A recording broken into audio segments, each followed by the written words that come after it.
I got the paper right here. All my expenses written on it.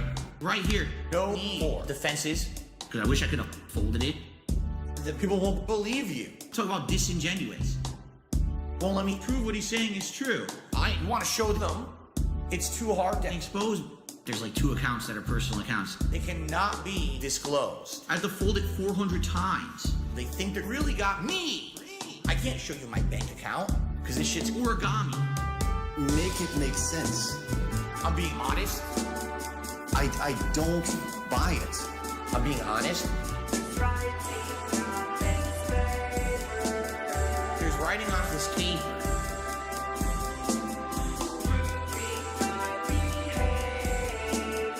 Proving my behavior. They asked me about 5,000. I can't explain what's considered business expenses. It's a complicated game. A pull of my expenses. I wrote everything by hand. It's literally still at my fucking desk, you idiot. Let's see what I spent. Hulu, phone bill, my monthly condo dues, attorneys, mortgage, taxes, premium, YouTube, garbage, water, car payment, Amazon, Comcast, health insurance, medical payments, electric, game pass. Make it make sense. I'm being honest. I don't buy it. I'm being honest. There's writing off this paper.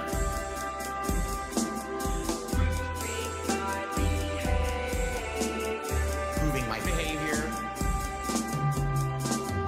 So it's very clear you're hiding something, and people are making really good points that you're probably scared you're going to get in trouble from going through that bankruptcy.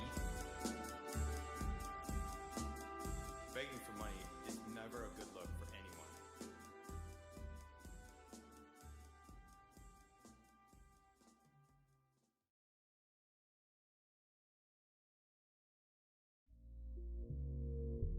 Do a begathon where tip me and do this and do that. We're not doing that. It's business as usual here on DSB Gaming. We play games, we have fun. If you guys like it, you support it. The week is going slow. Tough through it. So how are you doing? This is how I'm doing. Tips very low now. But I've noticed tips very low right now. The week is going slow. It gets to me. My life is ruined. This is how I'm doing.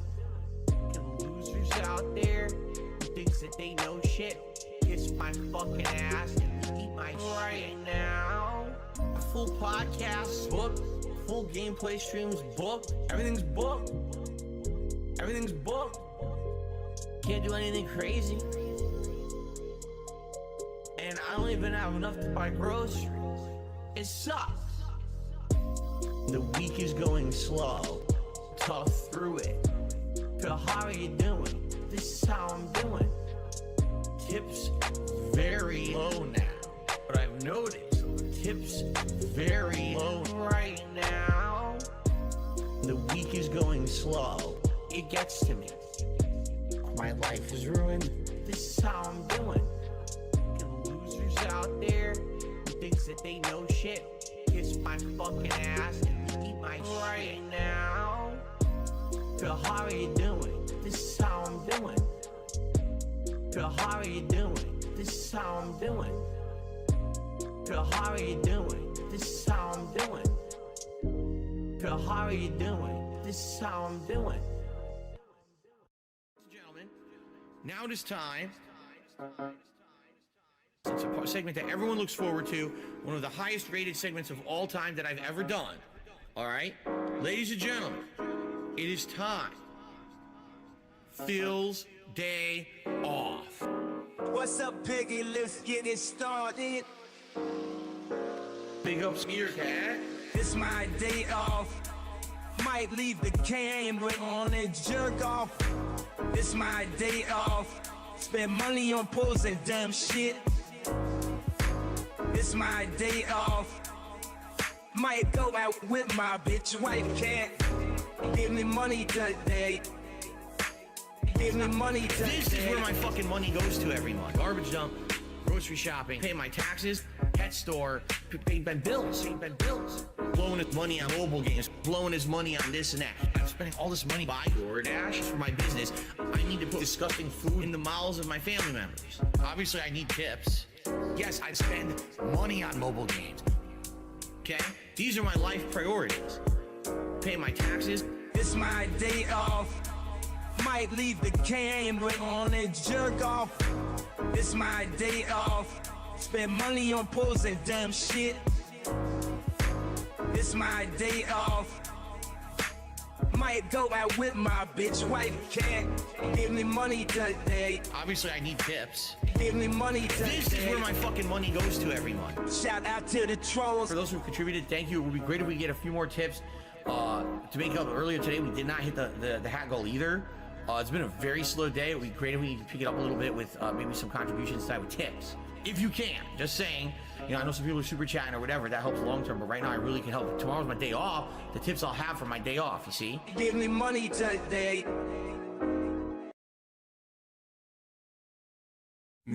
Support for indie.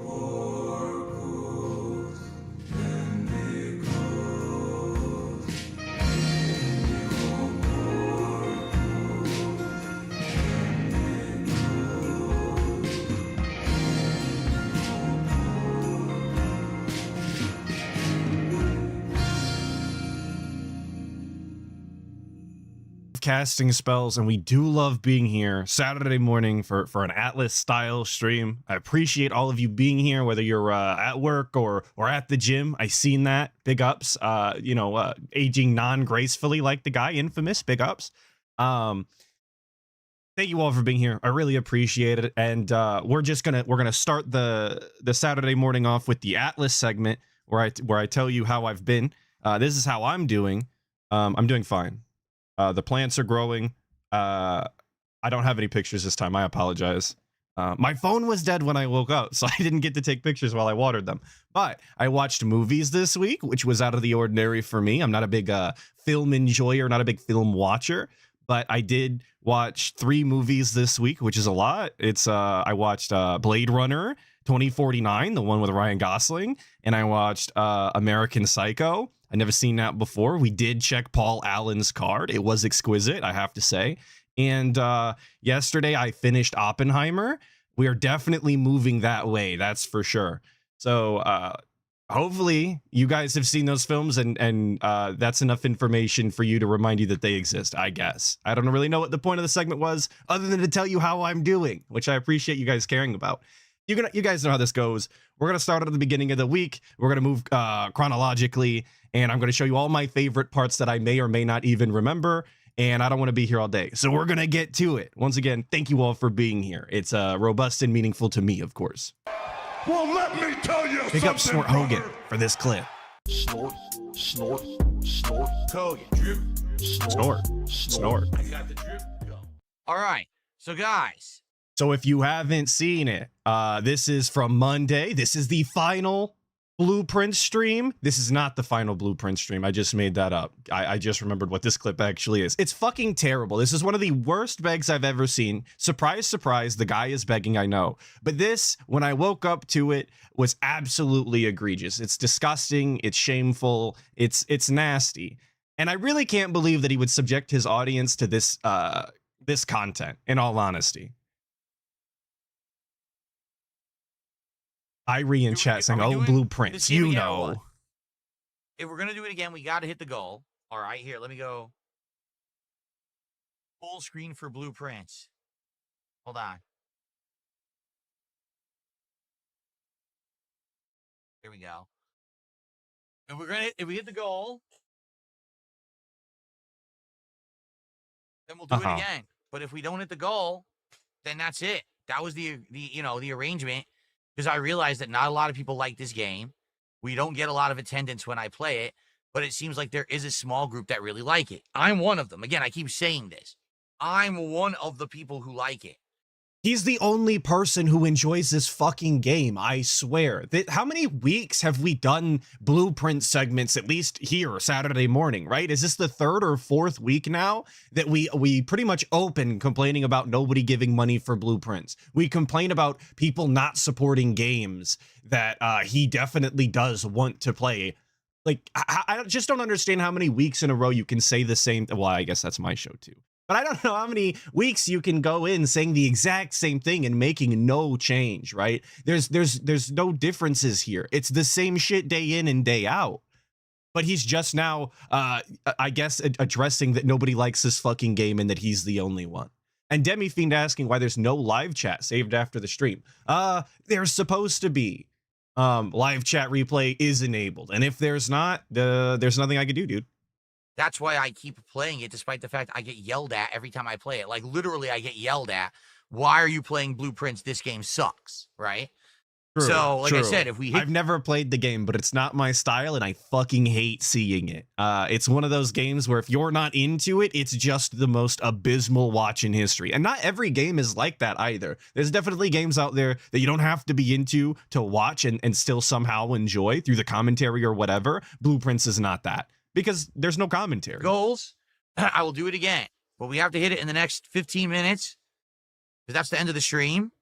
And if we do it, then we will play it again and keep going till we're getting closer. I mean, this is it. At this point, I think, like someone said, look up the scepter, look up the gem or whatever the hell it is, and the true crown and figure out how to do it. I think there's a museum room that you need to learn how to draft, but damned if I know how. I don't know how to do that. So he's like, and this is just an admittance, and why this is so fucking weird to me.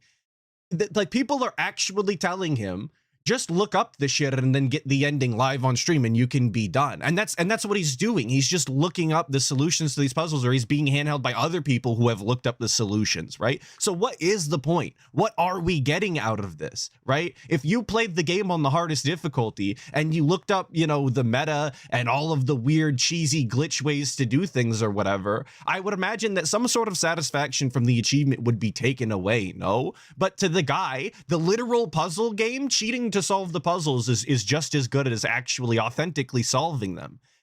I just don't understand the appeal for anybody other than DSP literally just wants to see the end. That's it. That's what's meaningful to him, is the end point, regardless of how you get there. I think there's a museum room, and that's where the crown is, and you need to get the crown out of the museum room, but I'm not sure. We're just raking that hairline back too. Jesus Christ.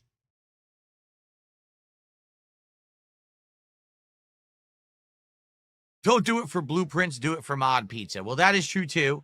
We're 3 goals away from DSP Tries It. If we hit this goal, then it's just tonight, tomorrow. We can do DSP Tries It tomorrow.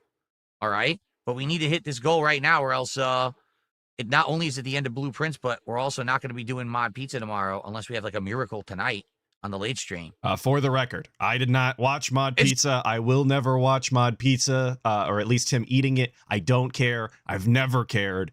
And you can't make me watch it, so I have no commentary on that. I'm sure it was gross. There you go. Just crazy. Like, for me, like, talking about Blueprints. Yeah, Mod Pizza. Sorry. Crown 46. Oh, the crown is getting to room 46 a second time. Yeah, I've done that. We've gotten the crown. So that's the real crown. Okay. That's easy. We've done that before.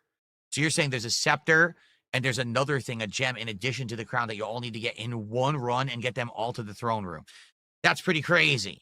How are you supposed to pull that off? Get all 3 in one run? Yeah, That's just probably. nuts. Yeah, I agree, DSP. Maybe it's so nuts we should not do it anymore. That would be my recommendation. So this game is just wild. Like, it's so unique. At the same time, it is a game that absolutely insists on taking your time. Like, there is no way that you could play through this game in any kind of reasonable amount of time because of the insane amount of content in it. I can't believe it has the amount of content in it that it does. It has wild amounts of content. Any of you who have played Blueprints and beaten it all of the way through and solved all of the puzzles like the guy is going for, please tell me your total play time in the chat, because I find it very difficult to believe that anybody needs to play the game as much as he has in order to get to this point. That's why all of his his statements on how much content is in a game and how it insists on taking up your time and it's just too lengthy, there's too much side content, none of it can actually be taken at face value from the guy, because as is always stated by all the detractors and even the guy himself at this point, he takes about 2 times as long to beat every fucking game possible. Every game gets doubled in length because he's just his inability to play a game, really. And I have people in chat saying 41 hours. Demi-Fiend with 15. Jesus Christ, must be a puzzle god of some sort. Lost in Hollow saying 37. Yeah, and DSP is going on what? His 50th, his 55th hour? Absolutely insane. I did forget to mention at the beginning of the stream, thank you, Dune Messiah, for the 11 months. Popped that. I don't like popped. He did that during the pre-stream style music, and Vaporware 336 for the 18 months that says, damn, the album dropped. And that's in reference to Meerkat's album with Dark Side Drill, I believe, which I just saw a post of before the stream started. So big ups. You guys should go listen to that. And Vaporware 336 with the 5 saying DSP has the magical power to make all games look worse than they are. Thank God he's not more popular, or it'd be 1983 until he finally croaked. What is 1983? Is this a reference? I wasn't born. I literally don't know. But I agree. He does actually have the power to make every game look worse. And that's why if you're thinking about buying a game, you should watch the guy and save your money, because you won't want to play it after. I mean, I've been playing this game. I think we're at like part 40 or something. But if you look at the video time, game crash of 1983. Got it. I'm just too dented. Like I said, I wasn't alive. Video games have been crashing my whole life. Right? Some of these parts are hour and a half or longer. So you're talking this playthrough is like 55 hours.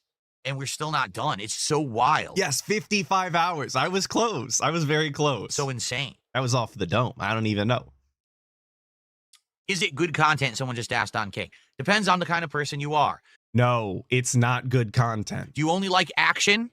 Do you only like adrenaline and risk and death over and over? Then you're not going to like this game at all. If you're someone who likes investigating, taking notes, solving puzzles and clues, being a sleuth, basically, like you're a detective in this game, then you're going to love this game. This is probably the best style of game of that I've ever seen. There is so much to it. But what about the commentary? What about the thing that is actually in both pieces of content? Is the commentary and the personality behind them? Does he think that he's genuinely being entertaining during the playthrough? Should have been the real question. And I thought that when I heard it live. It doesn't matter what the gameplay looks like. What the fuck is the commentary behind it? Because if that is not entertaining, it should not have been made. Seriously. Rookie G plays at a $5 super chat, so he figured it out. He says, first time super chat. I found you from Hater Vids on YouTube. What is their problem? I like what you do. Rookie G. Totally a real person, by the way. Anybody saying they found DSP through trolls or hater vids or detractors is totally authentic and genuine in everything they say, and totally not also a troll. Thank you, NWO News, for the 2, saying DSP is driving the short bus and hauling tarts. I agree, dude. I agree. Which makes his all that posturing about being able to operate his business solo and however he wants. It just makes the whole thing that much more disgusting when you know who he's got funding his lifestyle. But you may not realize, NWO News. There's an insane toxic community on the internet. It's not just me. It's people who like to focus in and hyper focus on certain people that they call lolcows. And what they try to do is make these people's lives miserable so that those people will give them a reaction that they want that they can laugh at. For me, back in the day, I was very bad at this. They would try to incite a reaction out of me. They would get it. Today, they don't get it anymore. What are we doing right now? What does he think that this is? Like, this guy says, oh, I came from the hater vids. And then you're going to pig-splain that, like, why people make fun of. Obviously, he knows. He watched the shit, right? It's self-defeating when he tells these fucking stories about how he used to be a lol cow and how he doesn't react anymore while giving the exact reaction they want. So now they just try to find every little thing to exaggerate and nitpick and lie about, because most of the stuff they say about me is actually slanderous lies, not truthful if you actually watch the raw content. But taken out of context, they like, oh, look, we make it look bad. It's funny to make fun of him. Let's take one moment of gameplay and make that Right. representative of his entire playthrough of a game. Like just recently, I played Doom: The Dark Ages. Okay. Oh my god, I'm in dude, he cannot get over this Doom: The Dark Ages shit. Like this actually hurt his heart. His soul was crushed when he went viral again on Twitter because of how shit his gameplay was. And I said this last week. I think I said it the week before. If you look at that gameplay and you watch it, the person who is in that gameplay and in control of the character sucks dicks at Doom. There's no ifs, ands, or buts about it. That is a bad gameplay. And if that's you playing the game, you are bad at Doom, period. Full stop. That's it. There's no arguing about it. That shouldn't be the gameplay that you're exhibiting, and it definitely shouldn't be the gameplay that you're showcasing for a live audience to be entertained. There's no way around that. a room full of No explosive context barrels. You really literally needed, if you cannot ask me. attack in this room or you die. So I'm taking cover and just going in and out of cover, shooting one enemy. Someone clips that and says, see, this guy sucks at Doom. He doesn't understand how to play Doom. Meanwhile, the rest of the playthrough, I'm ripping and tearing. I'm using all the weapons. I'm mastering everything. I'm having a great time with it. But they take the one thing out of context and say, see, DSP is still a lol cow. That's what they do. I ignore it all. I pay no attention to any of it. And I'm just You don't need that gameplay to call DSP a lol cow, though. DSP's real lol cowdom, if you ask me, is his inability to make any sort of money without directly requesting it from his dented ass fans. The lack of shame and guilt that he feels from asking for money like that is actually his true talent. Him being terrible at video games, while it should not be exceptional, being bad at video games shouldn't be exceptional. He is exceptional in that way, I suppose. But it's really about the begging. That's where the real disgust comes into play. here and I do my own thing. That's the real lol cow. And I have a good time with it, man. So I don't care what they say. I appreciate you coming by, Rookie G, and hanging out and liking the content and supporting it. Thank you. Big ups Rookie G. No, I did totally not a switch real the difficulty. person. They said that, though. You're right. They lied and said I switched the difficulty. And multiple times during the Doom playthrough, they wanted me to show the difficulty on screen that I switched it to easy. No, I didn't. It was always on hard. It was always one step above the standard. I played it on hard difficulty, but they didn't want to believe that I could actually beat the game like that. I received a $2 tip. And I do think that that's why it's important that you accurately represent DSP when possible. Obviously, the hyperbole, and making fun of DSP and exaggerating is funny. It's comical. It's the big meme. But you can represent DSP as fairly as possible, and he still looks like a fucking idiot. He still looks like an absolute clown. So I try my best not to misrepresent him and not give him these little points here. Oh, they thought I turned down the difficulty, but I didn't. I mean, you're playing on hard on Doom. That is essentially normal mode. If you want any sort of praise for that, like, you're not going to get it from me, and I don't think you're going to get it from most gamers. But like I said, accurately represent the guy. He's dumb enough. It depresses me that all people really want from games is high octane, over the top action and adrenaline, full of rage. Something must be going on at all times. You got to play the duties. It causes stagnation, and all the creative stuff is left to indies. It's why there's like 87 Soulsborns and sci-fi shooters at Summer Game Fest. Gamers are creating unoriginality by not embracing art games and indie games. I was a person who, previous to the last year, maybe 2 years, I Right. was one of those people who was like, I only care about AAA. I only care about what's big on console. Right. Now that I have the ability to play all the small stuff, dude, I'm so happy I'm playing the small stuff. I'm having way more fun playing a game like Blueprint than I am playing a giant bloated AAA title these days. And I agree with you. People are brainwashed to just like more of the same. But there have been indie games or smaller studios games on consoles for ages. Like, his upgrade to the PC didn't really change. I mean, his game library definitely changed. There's far more games on PC. I shouldn't, downplay that. But he, like Blueprints, a game that he's absolutely loving, can't put down, and is dragging out exponentially further than it has any business going. It's on console. A lot of the smaller games and indie games that he's been playing are on console. There's no requirement for PC. So what was the change other than him just stop being a stubborn old bitch to finally understand that just because something costs a fuck ton of money to make or to purchase doesn't exactly indicate quality? And again, like, if you want praise for this, if he's looking for any sort of like, wow, congratulations, Phil, way to go, you really grown as a person, like, you're not gonna get it from me. You're not, and I don't think you're gonna get it from most people. it seems stupid to try and look for any sort of validation in something that people were telling him for years before that point. Can you believe people are like, play the next Soulsborne game, the next one, the next one? They're all the fucking same game. I don't want to play the same game 400 times. I'm tired of Soulsborne now. I really am. It's like, Jesus, they just don't get that when you keep buying the same game over and over, you won't get anything new because these game studios have no fucking incentive. They need to be told we want originality or else they'll never make something original, right? I got another $2 tip. So because they keep making games in the same genre, the genre will not change. It will not innovate. Okay. Yeah, they need to be told to innovate. Why? How many first-person shooters came out year after year after year in the 2000s, and eventually one of them did actually do something different? There was, as a first-person shooter enjoyer, there was quite a few that introduced some sort of weird gimmick or storyline idea that changed the formula and brought some sort of interest to the genre, at least for that game. Constantly doing a genre doesn't inherently mean there's no innovation. But I guess to DSP it does. And you're right, Robert Williams, he still buys COD every year. So what is he talking about here? He's sick of Soulsborne games. He's sick of Souls-like, as the genre is called. But year after year, we buy Call of Duty, actually the same first-person shooter. This is Adam. Thank you, Adam, for a $2 tip. All right, guys, look how close we are.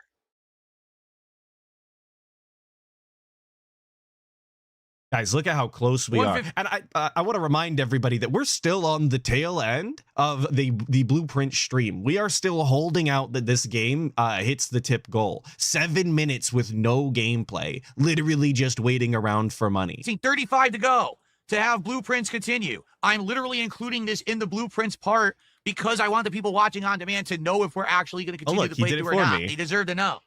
So, can we hit the goal? In the next the next 8 minutes. Also, wasting about 10 minutes of up to this point, up to 10 minutes of your audience's time when he could have just very easily have recorded a separate segment and thrown it on the end of the gameplay, simply stating that the game is going to continue. It just goes to show you the lack of respect that he has for the people that are video on demand style. There's such an easier, like, less of a waste of time way to do it. And he doesn't care. He doesn't even begin to think about doing it that way. We're just going to drag on the video as long as possible because, you know, ad time, I guess. We have 8 minutes left.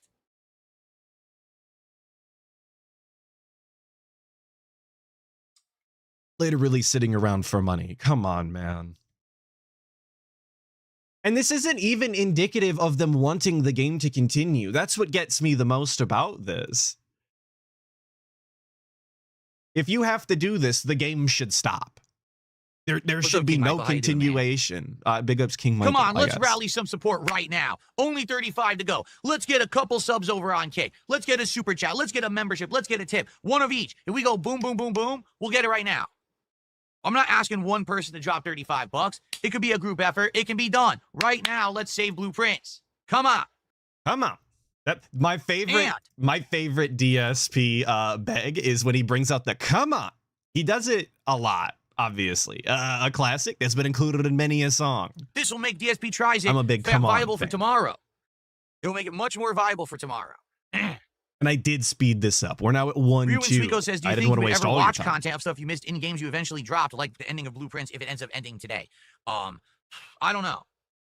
Like, for example, do you remember ages ago, of course, I played Final Fantasy 13-3? The stupid lightning returns. The game was awful, okay? Okay. I didn't want to finish it because it would have taken hours of grinding and investment. On that freaking stream, right. I said, fuck the end of this. Let's just open YouTube and watch the ending. And we did. And the ending was awful. And I was like, wow, I'm so glad I didn't just grind 10 hours to just finish this final boss room to see this awful ending. And you know what? Everyone gave me crap. Oh, yeah. How dare you do that? How could you have done that? You should have grinded for 10 hours to see the ending. And you know what? Those people are jerks. Those people are jerks because they're seeing it from the perspective of like a gamer who earned the ending, right? Oh my God. What? Oh, sorry. I'll let him continue. He's on a he's on an idea giant here. ASCII code e-penises get hardened when they legit beat a game. For me, it's My like, assy penis gets hardened. All right, bro. All right. All dude, right. I'm just trying to entertain an audience. And I played through this game so long, and it's a bad game. And we got to the end, and now they had the gall to say, oh, you're not high level enough to beat the final room. Go grind for 10 more hours outside this hallway and come Right. back. And I was like, I've had enough. Fuck It's like either I this. watch the ending or we're never seeing the ending, right? So Okay. that's the thing. Like, it's a double-edged sword. We obviously we could do that. We could go watch the secret ending of Blueprints, but then it's like we invested 50 plus hours of gameplay. We solved all these puzzles. We had a good time, and then we just like give up, you know? So he's actually agreeing with the people in the past who were shitting on him. That he said that they were assholes and that they were being mean and that they're looking at it from the perspective of a gamer, as if that was a bad thing while playing video games. But now that it's Blueprints, he's like, well, we already, we put in all this work. It's not really the same if we just look it up on YouTube, guys. Like, it's actually back-to-back contradictions, and he doesn't even seem to care. I don't think that he doesn't realize. I just don't think he gives a fuck.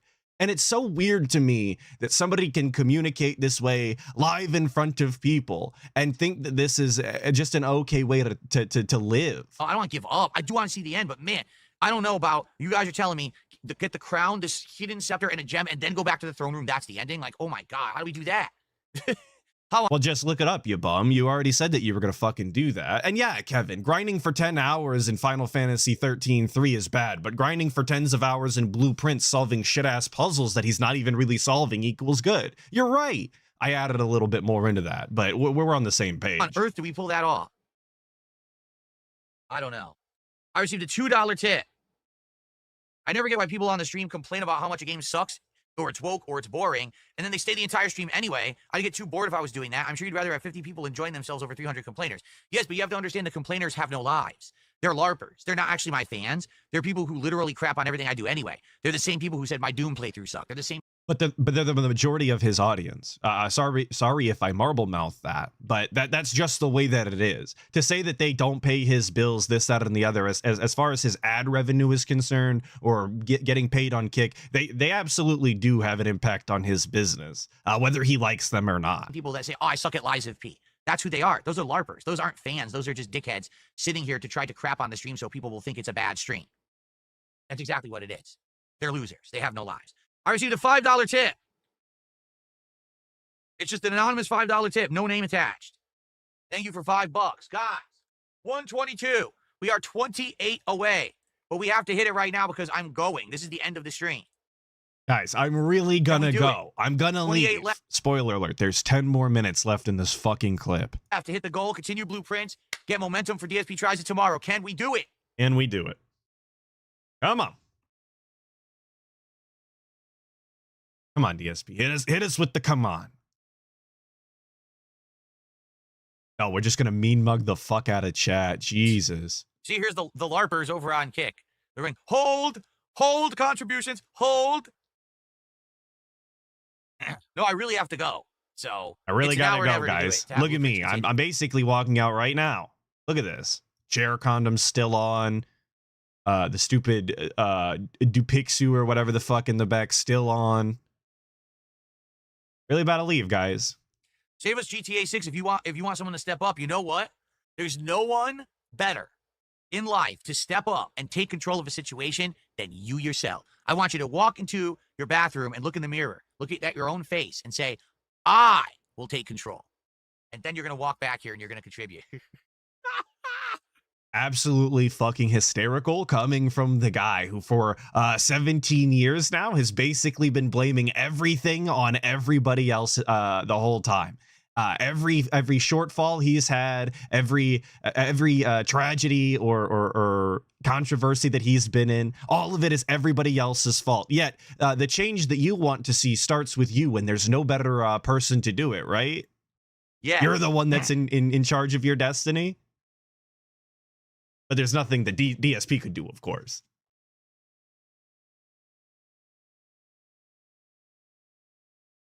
All right, guys, I guess not. This is it. We have like 1 minute left. We have to hit this goal now. I can't stick around. It looks like we're not going to hit it. It sucks. It sucks. And I can't say it enough. It's so pathetic. It's so shameful to behave this way, to constantly, guys, it's gonna end. Come on, you guys don't want to see this game end. It really sucks if this happens. Come on, guys. My stupid It's camera software saying it needs to be embarrassing, updated. really. And the fact that Just updated this morning. he doesn't have any shame about it is what disgusts me. Okay, I got 2 tips. One is for a penny from a troll. I got a $3 tip. It's just oh, it says let's do this. That's all it says. Let's do this. Thank you for $3. All right, so now with that, we're at 125. We are literally $25 away. This is it. This is it. I remember 5 minutes ago 25 when he said that he was really about to leave, you guys. He can't be here for that much longer. Bucks to hit the goal. I Continue remember. blueprints. Come on. All right, I'm gonna go for 30 more seconds. Let me get a time. Here, we'll do a timer. Ready? All right, We'll guys, do a timer. here's the final timer. 30 I seconds. need to do a timer on my phone. I don't know. Thank you, Infamous, for the 2. I really appreciate it. Saying, let's hit the Atlas truck driving goal. Come on. No, Atlas will not be playing ATS. You can't make me. I'm not that chill. You got to watch the guy. But I appreciate the 2. I don't know how to do a timer. Also, Is this a timer? does it know how to do a timer on his very basic Android phone? Is like is peak grandpa brain, if you ask me. Not knowing how to use the clock widget is wild.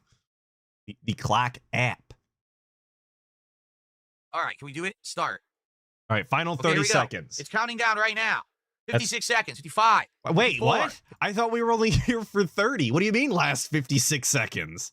What? 53, 52, 51, 50, 49, 48, 47, 46, 45, 44, 43, 42, 41, 40, 39. This is Now, clearly, this tiring. is peak 37, content. 36, 35, 25, $25. And I'm sorry, I'm gonna run that back. You're gonna hear him count some more because he just said he was fucking tired from counting. 42, 41, 40, 39. This is tiring. 37, 36, 35, 25, $25. 32, 31, 30 seconds left. 29, 28, 27, 26, 25, 24, 3, 2, 21, 20, 19, 18. Yeah. Okay, $20 to go. $20 to go. 14, 13, 12, 11, 10, 9, 8, 7, 6, 5, 4, 3, 2, 1. No. Fucking Blueprints is dead. That's it, guys. Blueprints is over. The 60-second, 30-second countdown is officially done. It's fucking dead. Rest in piss. Actually, the worst game playthrough we've done in ages, I think. Absolutely shameful behavior. It's disgusting we came to this point, but it's dead. And thank you so much, Aaron Hines, for sending it out with the 5 gifted. I really appreciate that. We didn't do it. We didn't do it. No.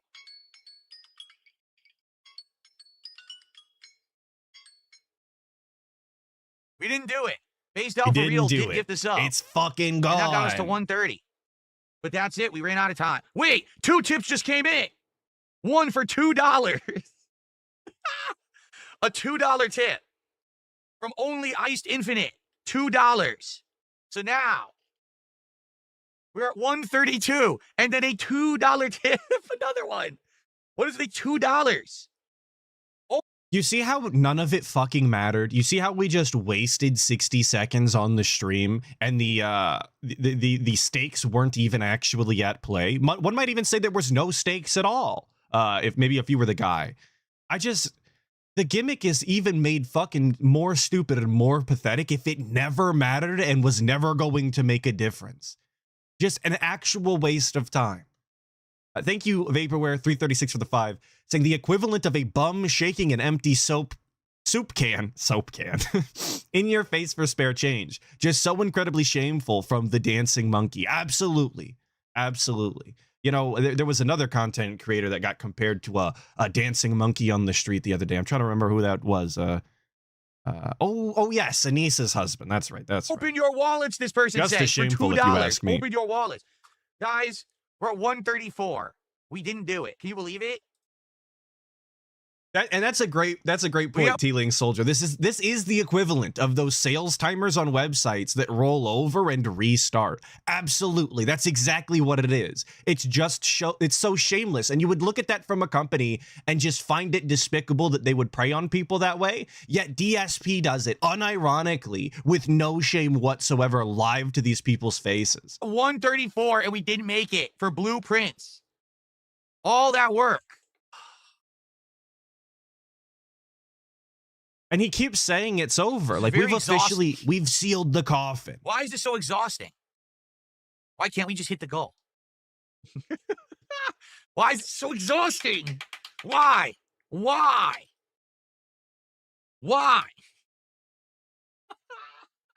And to call it exhausting when not like hitting the support goal directly from your fans' pockets is just like it's you can't make it up. You can't write people this disgusting. I'm just having too much fun with this. It's only the genuine that could make all this that happen. Work. Well, hold on. I have to go charge my controller. Hold on. I'm gonna turn off my controller and go charge it. And we're just doing fucking anything to stall at this point. Literally anything. We got to go charge the controller, guys. Maybe if you send money, then you'll want blueprints. I thought it was, you know, tip during the gameplay if you want to see the gameplay. Tip during the pre-stream if you want to see more pre-stream. What the fuck are you tipping for now? You want to see the guy plug in his controller more often? I don't understand. I think you Steez Master for the 2.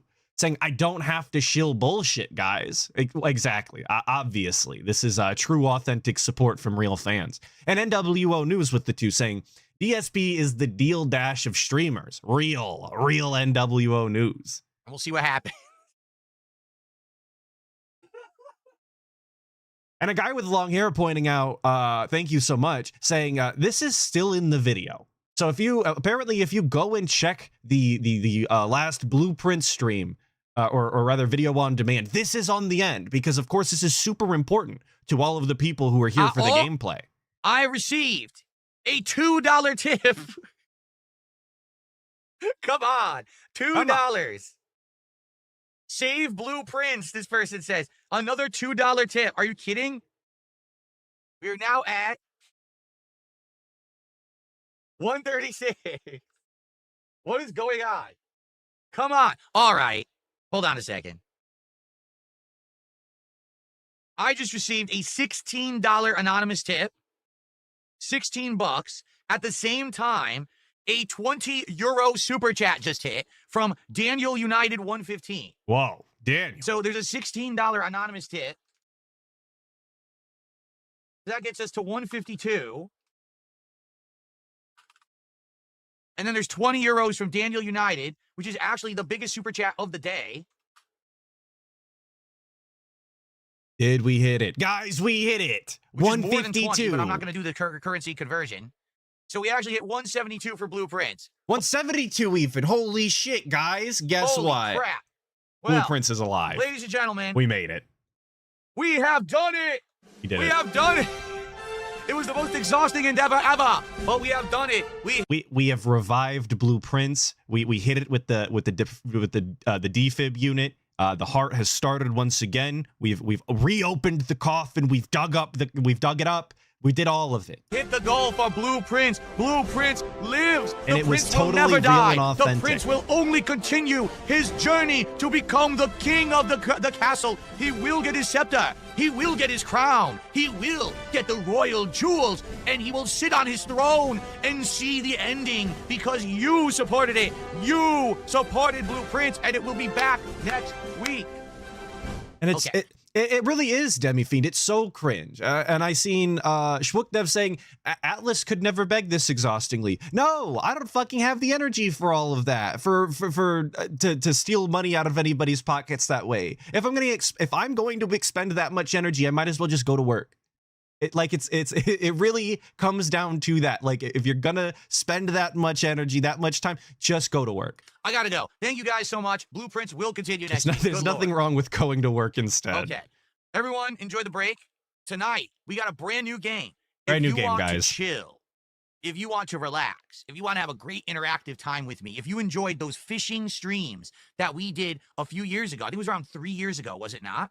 Okay. Tonight, we're doing a brand new game, Cast and Chill. It just came out on Steam today. We played the demo. It was great.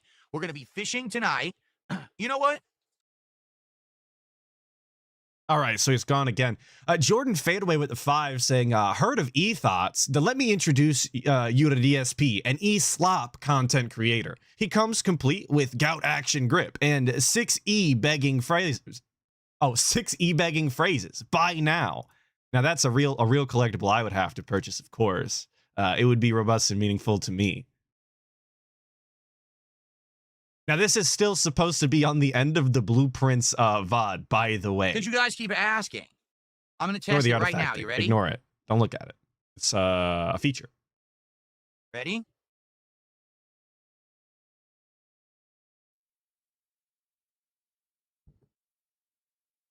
It actually works. Look, the hat does work. You can see it. Whoa, the hat works. You can see it. It's on his head. I don't really know what that's supposed to even mean. The hat works. How does it not work? This hat works. Yeah. All right. So tonight, join me for Cast and Chill on the late stream here on DSP Gaming. I'll be casting, and we'll try to hook a lunker if you can make it. All right. That's going to be around 6:45 Try p.m. and hook a Pacific time lunker tonight. All right. Good. Come on by for some Cast and Chill. All right, everyone. Enjoy the break. I'll see you tonight for Cast and Chill fun. Okay. So obviously we stalled. We begged our way into keeping Blueprints alive yet again in the most shameless, embarrassing way fucking possible. Everybody is reeling. Everybody is seething because unfortunately they have to continue to endure not only Blueprints gameplay, but Blueprints talking, which is just as bad if you ask me. Now, I didn't personally such sublime thing. You'd be surprised how many hat-related incidents happen a year. You know, I don't know if you're joking or not, but I would imagine that there is some sort of hat-related injuries per year, more than one, and that's more than I would think.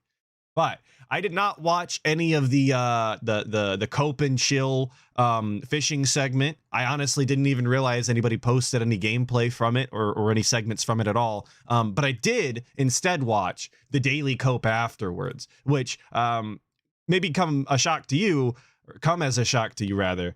But he didn't hit the goal. Good evening, everyone. Phil here, and welcome to the Daily Wrap for what was Monday, the 16th of June, 2025, a unique streaming day. If you're wondering why my hair looks like this, it's kind of like uneven and messed up. It's because I was wearing a hat. I'll explain in a moment. What a weird day. Hang on. What? We opened with, you may think my fucking hair looks messy, but that's because I was wearing a hat, you guys. Meanwhile, it's the exact same fucking disgusting, receding, balding-ass hairline he's had for ages and looks almost no different whatsoever. This guy is he's so self-obsessed and worried about his own image in the weirdest ways possible when he looks so physically revolting. I don't understand. I don't know how you could simultaneously care so much how you look and then show up like this anyway. Okay. If you're wondering why my hair looks like this, it's kind of like uneven and messed up. It's because I was wearing It's a not. hat. I'll It explain looks in a exactly moment. the same. What a weird day. Today was a day where I was absolutely happy and ecstatic, and a day that also I was disappointed. So allow me to explain why, because JDX the Kid is right. It's insecurity. Absolutely. it actually went pretty weird. It actually kind of went the opposite of how I thought it was going to go. Okay.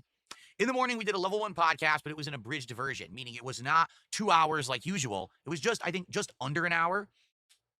And it only covered various topics such as the schedule for the week, some Q&A and stuff like that. And in reality, we didn't have a lot to talk about. And I told everyone I'm willing to do a very short podcast today so we can have more gameplay of Blueprints. I like that oftentimes the abbreviated podcast is just the schedule and Q&A, when the entire normal podcast, pre-stream rather, is what it's respectfully called. That's usually just the fucking schedule and Q&A in the end anyway, isn't it? So instead of doing 2.5 hours or whatever and drawing it out, he's just shortened it to an hour. It still doesn't need to exist. I'm convinced that the level 1 pre-stream is still absolutely useless to anybody that is not a detractor, because there is nothing to be gained. There's no knowledge to be learned, and DSP doesn't have any legitimate, authentic takes that are meaningful to anybody. You know, Blueprints last week, But was we on the still chopping drag it block. out for an This is hour. a game we played over 2 months, over 50 hours, but we were getting less engagement, less support, less attendance every time I played it. And I told everyone I wasn't going to allow this to just be a game in the rotation that no one ever really supports at all, which is what was happening. Several streams we were getting like 20 bucks, 30 bucks. So all of a sudden last week with Blueprints, rallying of support, we get a double goal day. So I told everyone, well, because we got that support, we'll play it again. Today, I'm pretty sure the double goal day, there was $150 from a single individual. So it's really not as impressive as you might think. I know $300 is still quite a bit of money for the guy over the course of one stream. But let's not pretend like it was 30,000 people coming down from the rafters and supporting this game because they wanted to see it. It was the normal amount of people, which was about 3. Thank you, NWO News, for the 5, saying he sits in a room all day and literally talks to himself. His wife is a parade float. His cat is his son. Speed running a schizophrenia diagnosis. Yo, that might actually make him have an interesting trait, though, because as neat, I guess, as begging is and being bad at video games, a schizophrenia diagnosis would actually be interesting and might explain some of his behavior. So maybe that's the case. Big ups NWO News. We can only hope, I guess. And a guy with long hair is giving some context for the cast and chill segment. He did specifically say that he put on the hat to motivate people because he didn't think that they would hit the goal. Well, as it turns out, they did not. So a lot of good the fucking hat did, I guess. playing Blueprints, major progress yet again. We actually drafted the throne room. We actually solved a optional, well, not really optional, but a very important puzzle that had a satellite dish launch. I was like, what? And a bunch of other stuff like that. Now, from what I'm going to understand, probably 1 to 2 more streams, we will actually beat Blueprints and see the true ending. It's so Weird quotations on beat Blueprints, brother. Like, if you believe it's the end, then just say that it's the end. I don't know why we needed to put air quotes around it. It's just a weird thing to do. cryptic to do, but it looks like we're on the right path and we can do it. Okay? So, all that being said, how did it go? Well, actually, at first it was slow. Then we had a rallying of support and got over $100. Then it hit a wall. We got stopped getting support. Last minute, end of the stream, bunch of people support, and we exceeded the goal. So Blueprints continues next week. To be honest, I did not think that would happen. I actually thought Blueprints would end today, for sure. It did. Blueprints did end today. Whether he wanted to admit it or live in that reality or not is an aside. Blueprints did end. Given the amount of time that he was supposed to allot to the game in order to continue its life, the game's fucking over. He's actually like Weekend at Bernie's fucking Blueprints at this point. Just hauling around its bloated fucking corpse and pretending like people give a shit. Random Gaming in full, I believe it's HD. Thank you for the 400 Huff. I really appreciate it. Saying, why can't someone just be him into a C? OMA. FFS, please. Physical violence is bad. Okay. But I understand the frustration. Thank you for the 400 Huff. I really appreciate it. After last week's rallying, I was like, there's no way we'll get that again. But we hit a goal. So I was like, wow, I'm shocked, right?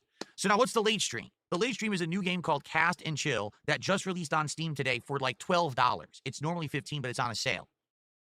This game is the demo. It's the full version, excuse me, of the demo we played on Friday. It is kind of pixelated graphics, kind of reminiscent of it's a retro early style 90s story-based point-and-click adventure games on PC. You row out onto a lake and you start fishing. And you just start catching, and you have different lures, different rods, different strengths of line. You upgrade your boat capacity. That sounds you do all these awesome, different dude. things, and it allows you to catch bigger, better fish. Sometimes there's legendaries you can catch for big rewards. You make money, and then you just improve, and you go back. Now, this full-fledged version of the game has a lot more to it. Way more upgrades to buy, multiple locations that unlock over the course of the night. No way, dude. This sounds just like video games. Video games do this where you like make progress and you have different like equipment you could use. No way. And we ended up with 3 It's different crazy. locations that we fished on. Thank you for pig-splaining a fucking had, video like, game to me. 6 or more lures, 3 different rods, maxed out my capacity for 8 fish at one time in the boat. And the different locations were nice. They Retirement were all in talk the is same river, hilarious. but basically each one looked a little different. You know, the first one is kind of just this lakeside which has these ducks and deer. The second one there's these trees that are like changing color in the season, which is really nice. And then the third one actually had this beautiful like underwater setting, and you can see like cabins and stuff out in the distance. And there were Whoa. squirrels in the trees and so many different kinds of fish. I mean, bass and trout and walleye. We got a legendary tonight. We actually caught a legendary. Okay. Who does he think that this is for, though? Like, who cares about all of the squirrels in the tree? Like, what the fuck does that who does that appeal to? Right? How is that a positive for the game? How is he marketing that as a stream idea? Right? Guys, Cast and Chill is super cool because there's like a really nice lake and there's squirrels in the trees and I can pick different lures and there's like 10 different fish in the game. Huh? What? I don't understand how that's supposed to make anybody more that's not going to appeal to any more people than it already did. But in general, the game is mostly meant to be chilling, meaning it's got woodland critter representation. Like, that's actually what he's pitching here. I think the whole focus of the game is meant to just sit there and pay attention to the game all the time. You're supposed to be doing something else, watching TV, watching something on your phone, talking to someone else. And that was the point. It was supposed to be a throwback to my old chill streams where I did fishing 3 years ago. It was 3 years ago, the summer of 2022. I played Bassmaster on Xbox. And on those nights, it was meant to be a hybrid where, yes, I would sit there and fish, but also I would interact with the audience. And I told everyone that's how I wanted to approach this stream tonight. So what happened? First half of the stream. I know he's been around for 17 years. He does actually have like quantity wise, the amount of time he has been around is an actual legacy, whether we want, to give it its credit or not. I always find it so funny when he does throwback style things to content he's made in the past, as if he's so important that people are going to come back, right? Simply because it's similar to something he did years ago. I just couldn't imagine having that level of self-importance on the internet. Things were going good. First off, I put on the fisherman's hat, the same one that I wore during the Bassmaster streams, but I didn't make anyone hit a support goal. I said, I'm just going to wear it tonight because it's been so long. This would be like he even puts some sort of reverence on the Bassmaster hat. Guys, it's the same one, and I didn't even make people pay for it this time. You should be really grateful, and that was really robust of me. Be awesome. I just couldn't imagine, dude. Back, right? So I did. And so I wore the hat all night, and actually, it worked okay with the new camera angle. It definitely wasn't perfect. It was phasing in and out partially, but it actually did work decently, I would say. Okay. First half of the night, lots of conversation, lots of fun chill. We're going back and forth, having good talks and everything, interactions while I'm fishing. Sadly, there was that should be every game though. Like this shouldn't be an exceptional thing for catch and chill. That should be every single game he's playing should have meaningful conversations with his audience. He is an interactive streamer, as he's self-described numerous times throughout the year. Once again, I don't understand how this is any more appealing than any other stream is supposed to be. I don't get it. It's a technical issue. For some bizarre reason, my third-party controller, the Mishinike, doesn't work with the game, which is odd. It works with the demo. It doesn't even make sense. Like, I played the demo with that controller on Friday and had zero issue. Tonight, I couldn't cast. It would just go like this and never cast. I'm like, what is going on? So what is this, by the way? The third or fourth game that he's played that the third-party controller hasn't worked 100% with? Jesus Christ. At some point, just play with the other fucking controllers so you don't have these issues, I don't get it. I have no idea what happened and why it wouldn't cast. So I ended up having to use the Xbox Elite 2 controller to actually. But I think because somebody sent him that controller, right? Or did he purchase that one? I forget which way it goes. But either way, he's very kind to that controller in a way that I think is out of character for DSP. Usually, he would be ranting and raving about how shit this third-party controller is and how it's absolutely terrible. It barely works with any of these games, has been nothing but a problem. But for some reason, as of late, this controller is the exception. He's not shitting on it nearly as much as he usually would. Very odd. To play the game, okay? But once we got that technical issue done, it worked smoothly for the rest of the night. Like I said, 3 locations or whatever. But here's what happened. First half of the night ends. We got like $45. I'm like, all right. Second half of the night, we'll rally. No, second half of the night, people started saying we're bored. The game's not fun. The game is not that good. I'm looking at it, I'm like, no lie. This is exactly the same experience we had 3 years ago. The game isn't meant to be the big focus. The focus is we're hanging out talking. So, tag me. 3-3 saying Tevin brought up that it's a genius marketing move to send something and pretend you are a fan. I don't know if you mean send him things that specifically don't work and will be a problem, because if so, that's actually hilarious. Or sending things that you like own or is part of your business or whatever, and then marketing it that way, like actually marketing it that way, is also rather funny. But I don't know how that'll translate into sales. Yeah, we'll talk. We'll have conversation or whatever. Send your And product. I Yeah, have to say, that's. I feel like we have a I don't know different how that crowd for the most translates part. into There's a few sales. people who are kind of holdovers from 3 years ago. But a lot of the people who were around 3 years ago for those late night chill streams for fishing aren't around anymore, or just weren't here tonight. So people were saying we don't like it, we're bored, and I'm like, that's a shame. I want you guys to understand something. You guys hope if you're understand looking for something. A relaxing game, a fishing game, anything. Check this game out. Watch the footage tonight that I'm going to upload. This is a good game. I actually very much enjoyed it. I know people are already saying they're adding all kinds of new features. There's a roadmap in the game where they're going to add rumble and all kinds of stuff. Sounds good to me. Like, this is the kind of game that I very much enjoyed playing. I don't know how to make this game resonate with an audience when the whole point is we interact while I play. And it worked. The whole first half of the night, we were talking and engaging. All of a sudden, second half of the night, everyone started like clammed up. People got bored or left or just were, I don't know, falling asleep. I don't know. So it was on them, of course. Nothing that DSP could do, nothing that he could pinpoint changed in the vibe or the you know, how people were feeling on the stream. It was everybody else's fault. They clammed up. They didn't want to talk about anything. They started to leave. And it died. And it that's died. sad. We ended the night only at like $60. Damn. So everyone's like, well, are you going to play it again? I'm like, why would I play it again? You guys told me it was boring, and then no one supported the stream in the second half. All the support came in first hour, nothing second hour. Why would I keep going? You know? And I'll be honest. And I like that his instant move is to just, why would I keep playing it? You guys only supported during the first half. Well, if they supported during the first half, it's almost as if maybe the game wasn't the problem, because the game was up for the fucking first half. I just don't understand how he reaches the conclusions that he does. And oftentimes he misses the conclusions that are so fucking obvious, like dropping blueprints for the love of fuck. But he has a slow night stream on fucking Catch and Chill, a game that I didn't really expect to do very well anyway. Fishing with DSP sounds incredibly fucking boring. But one half slow stream of Catch and Chill, and he's over it, I guess. There's been a big fallout of support on Kick. And Joe Dub's got a point. Maybe they fell asleep. That's a total possibility. I don't know how many times I've fallen asleep watching content that I was watching, especially if it's supposed to be fun and chill late into the evening. That sounds like prime falling asleep content. If you actually liked fucking DSP, I don't know why you would do that, but okay, to give you perspective, I've been streaming that's their 2 days. Fault. They should have week, stayed awake and given money. So far this week, I have about 20 gifted subs on Kick total. All right. And it's funny because, you know, my trolls and shitbags come by and they're like, well, you banned everyone. No, I didn't. If you take a look at the people who contribute, I've banned one person, Iron Chef Sakai, who had like 2 or 3 sock accounts. He's banned. That's it. No one else is banned. It's for whatever reason now, people aren't really coming by and supporting on Kick. So because of that, for whatever reason, it couldn't possibly be that all of the people that were supporting on Kick were in some sort of way related to the Kino Casino, the people that he totally snaked, as he is King Snake. You guys know that. It couldn't be that any of the whales that were over there that stuck around after didn't want to put up with his shenanigans anymore, and he treated them like shit. Couldn't have anything to do with that either. No. It's completely unexplainable, and as is always the case, nothing he could do.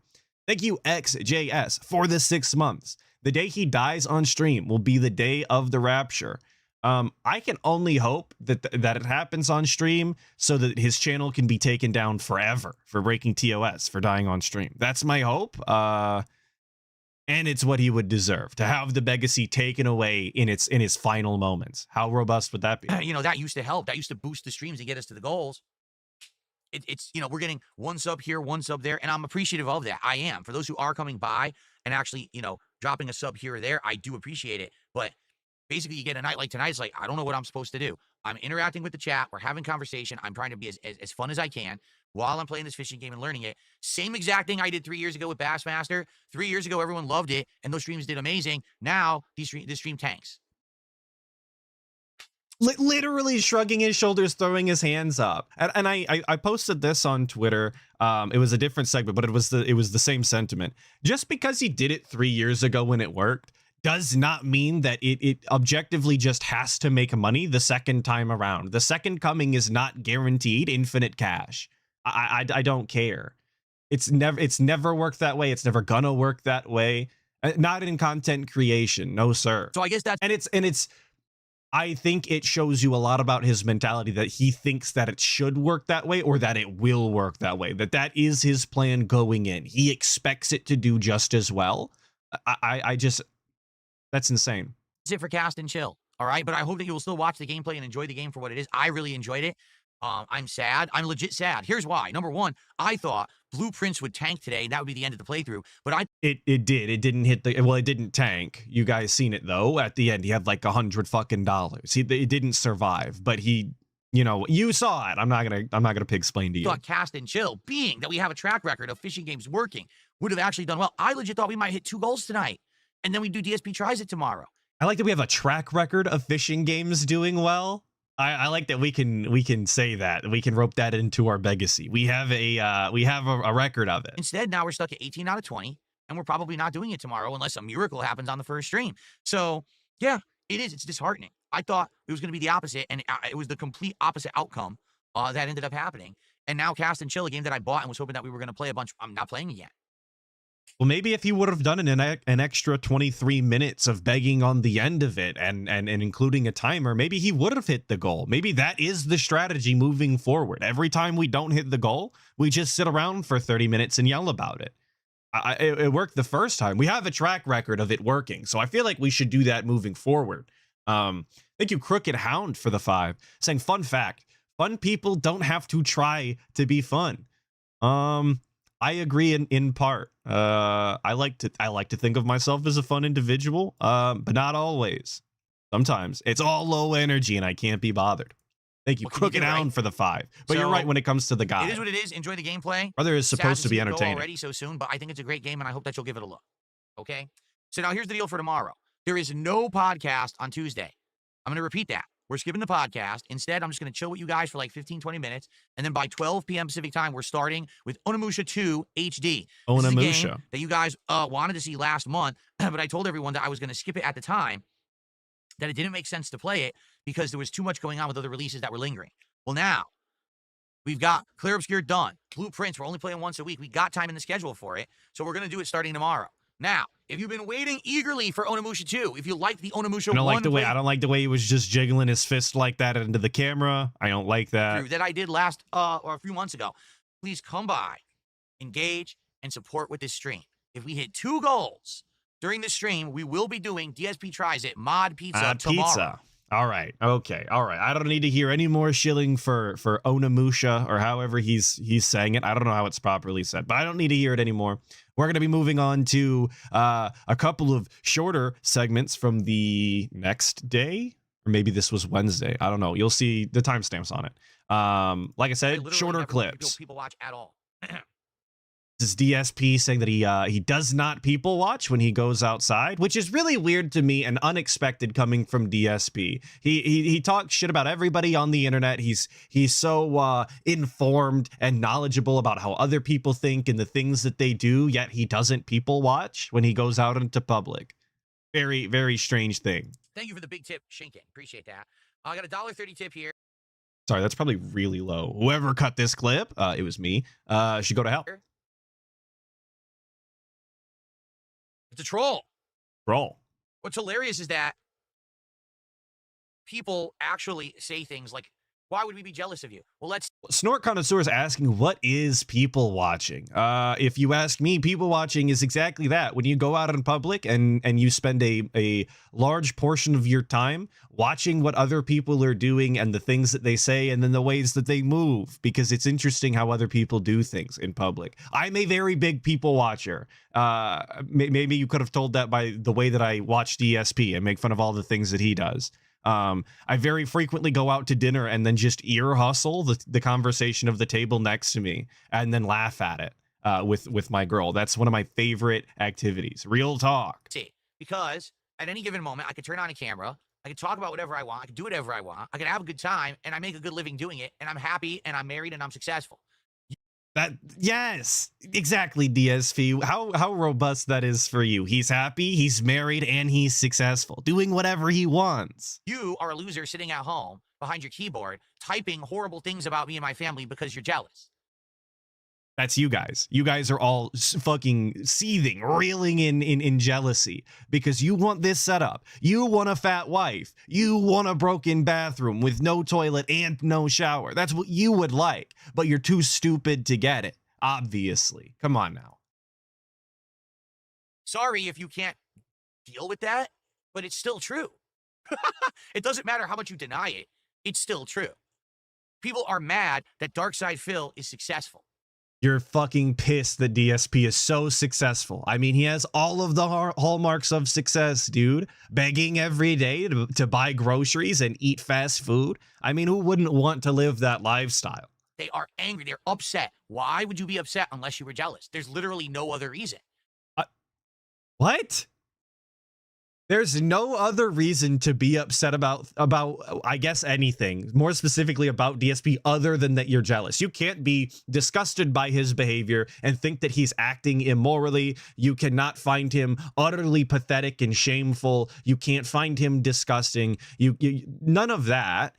It's purely because you are jealous. That is the only reason you could dislike DSP or have anything negative to say about him. And that's because you're a fucking troll idiot, obviously. Whether you hate me and like, well, I wish he wasn't successful because I think I should be successful.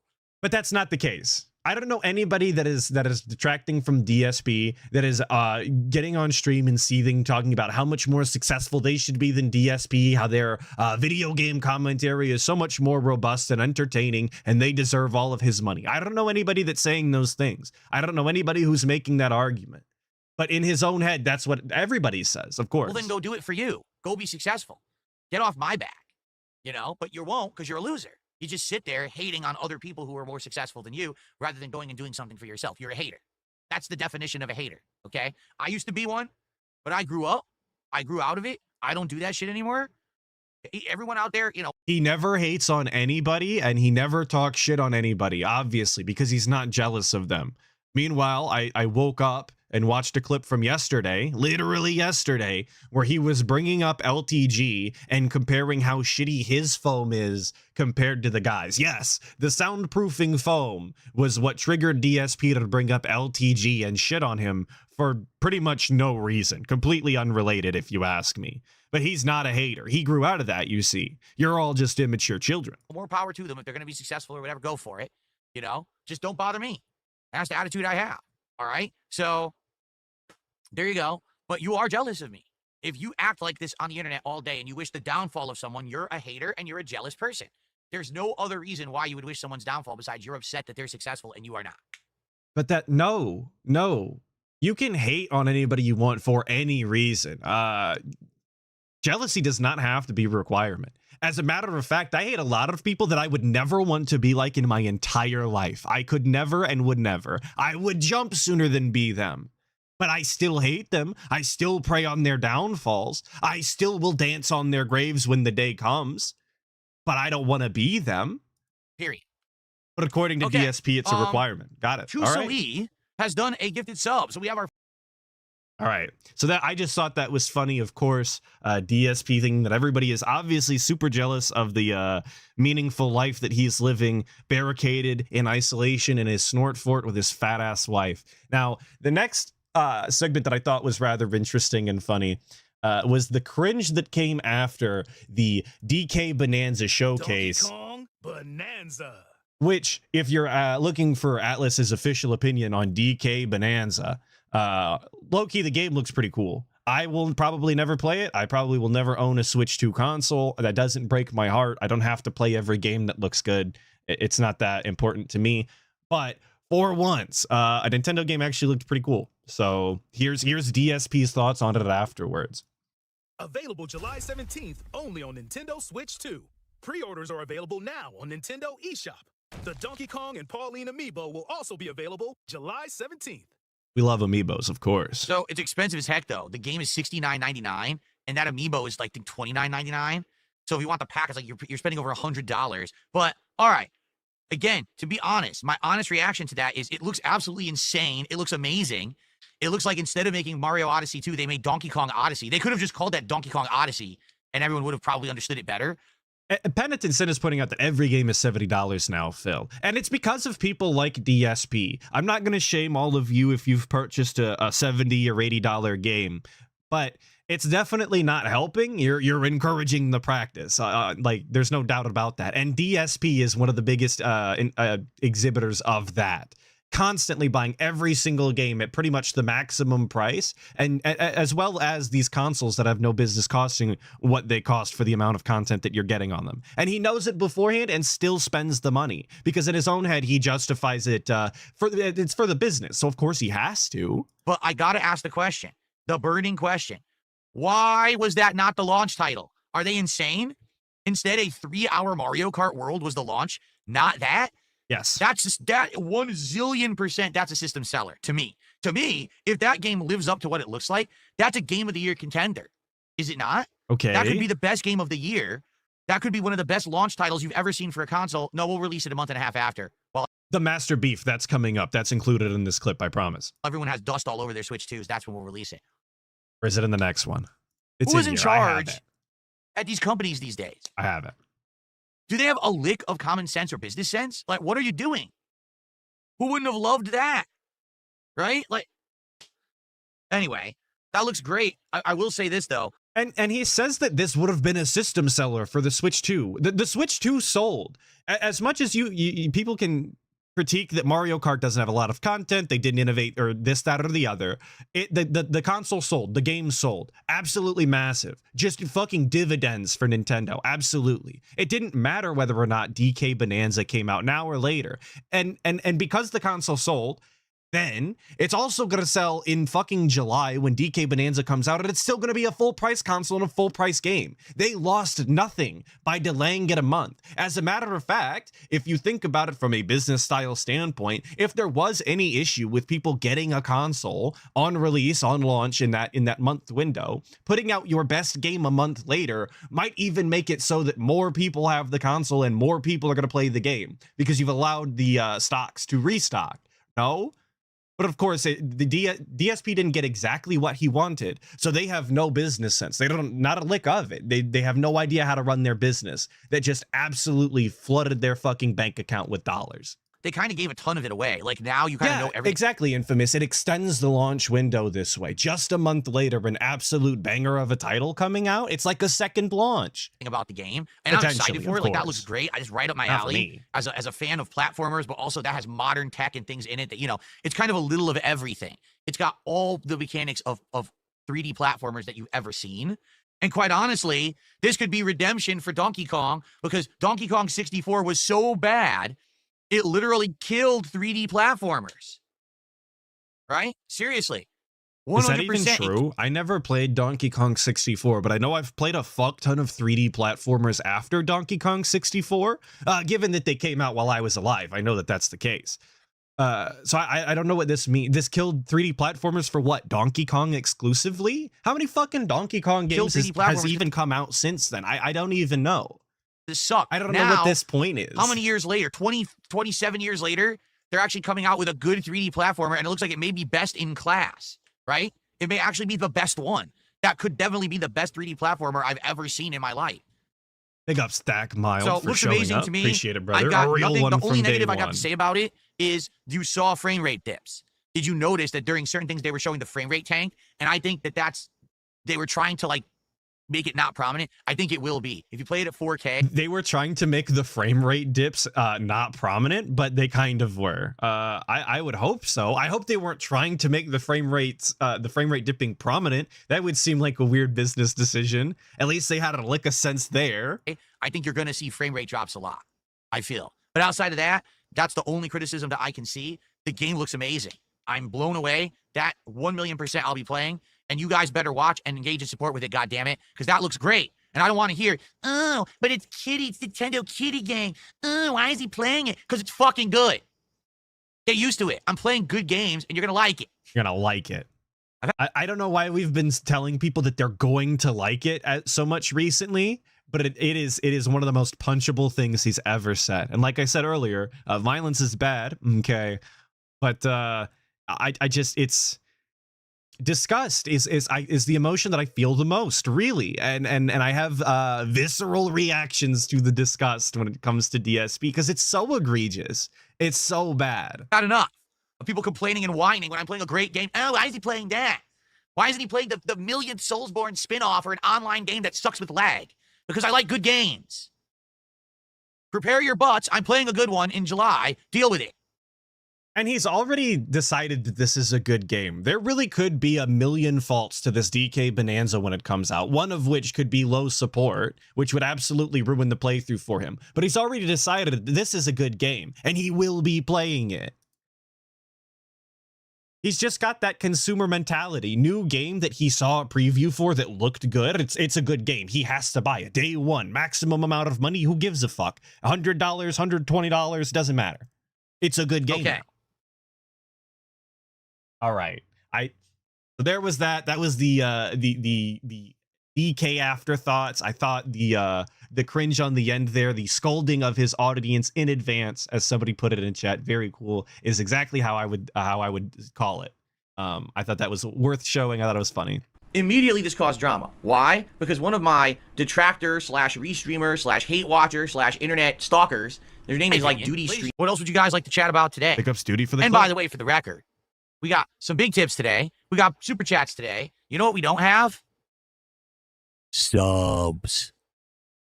No subs from Kick. I don't have any context for this. If you were wondering what was going on when we got here, I don't fucking remember. I remember he put the sunglasses on for no reason. That's what my memory serves. And he looks absolutely dented because of it. Holy shit, that t-shirt's long as shit under that overshirt, huh? He's got like fucking 3 inches worth of t-shirt sticking out here. Oh my god. You know, I'm not typically a fashion faux pas individual. I'm not a hyper fixator, as they call us over there. But Jesus Christ, dude, shirts that are at least a similar size. Why the fuck are you wearing a large underneath a medium? Huh? Let's get our first sub from somewhere over on Kick right now. Who's going to support the stream from over on Kick? Dressing like a teen in 1998. That's pretty Sidious funny. says DS1 I wouldn't recap know video before DS2. real life because I wasn't born. But yeah, from all of the images I've seen. I'll watch one. There is one Sony just put out. It's like 6 minutes long. I'll watch that video. I've never played Tenchu before, Enclave Soldier. No.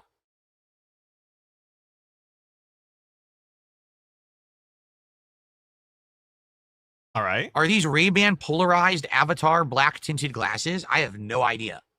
They are. I think they are Ray-Bans, but I have no idea what you just said about what else they are. They are Ray-Ban sunglasses. Yes, name brand. Very nice sunglasses.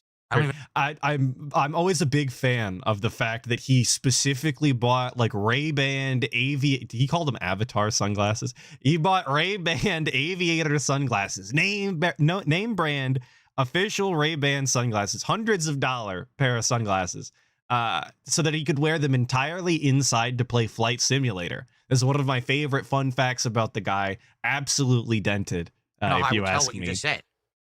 Nothing on the case. I don't know.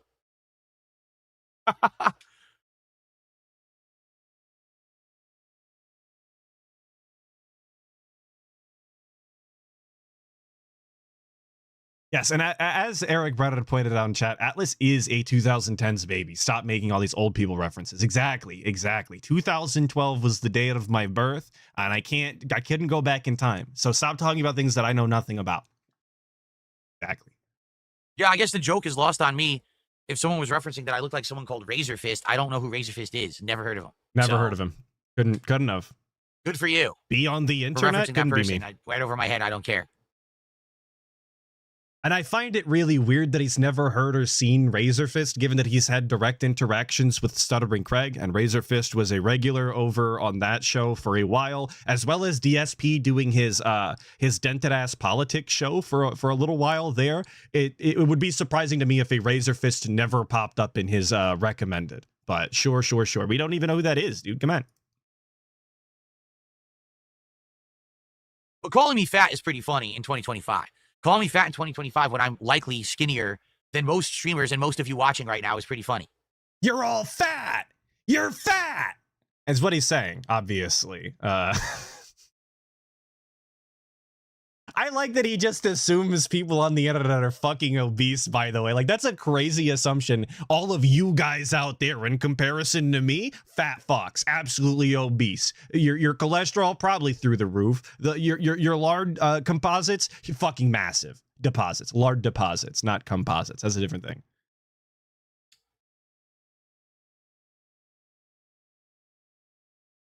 What is the lighting theme today? This was the one that I created Unrelated. many months ago when there was the Ninja Turtles tie-in for Black Ops 6. So it's the 4 Ninja Turtles color. It's orange, blue, red, and purple. And all it does is it alternates those colors in a random AI-generated pattern, like quadrants.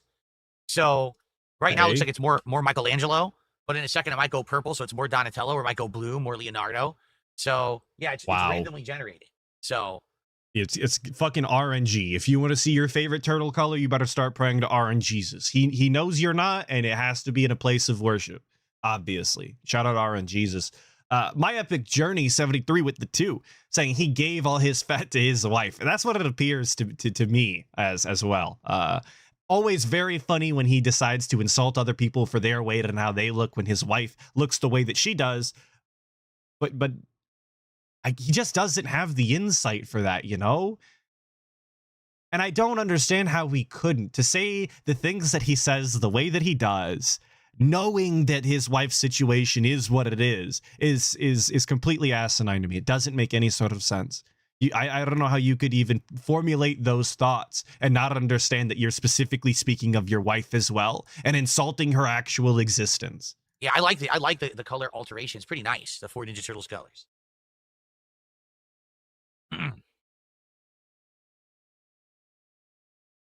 I should consider Samurai Warriors 4. What is that? Oh my god, I don't What care is about Samurai Samurai Warriors Warriors.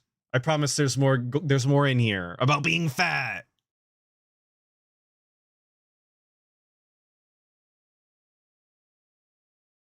And John Bono saying he must make her feel like shit constantly. Well, you would have to think, if he's willing to say these things live on stream every day and totally not take into consideration what her actual reality is, like, think about all of the things he probably says to her in passing about other people that he doesn't even relate to her, despite them being true, you know? He has so many negative things to say about so many different things.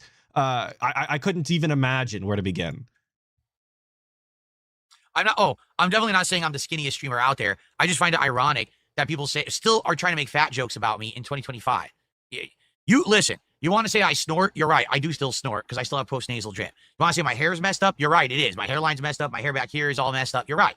It's not messed up. It's receding and balding. Like we're really downplaying we're really overplaying what the word messed up means here. We could be a little more specific than that. You have a receding hairline and you're fucking balding like a maniac. Go ahead. You want to say I have flopping jowls? I do. It's true. Like you could say all these things. And he's got gout, and he's gangly and ghoulish looking and incredibly pale, and has no social skills, and is 5'12", which is not impressive. Manlet. He's a manlet. But to say that DSP is fat in 2025 is hilarious because you are literally fabricating something for personal enjoyment. I am not a fat streamer. Yeah, I'm not slim.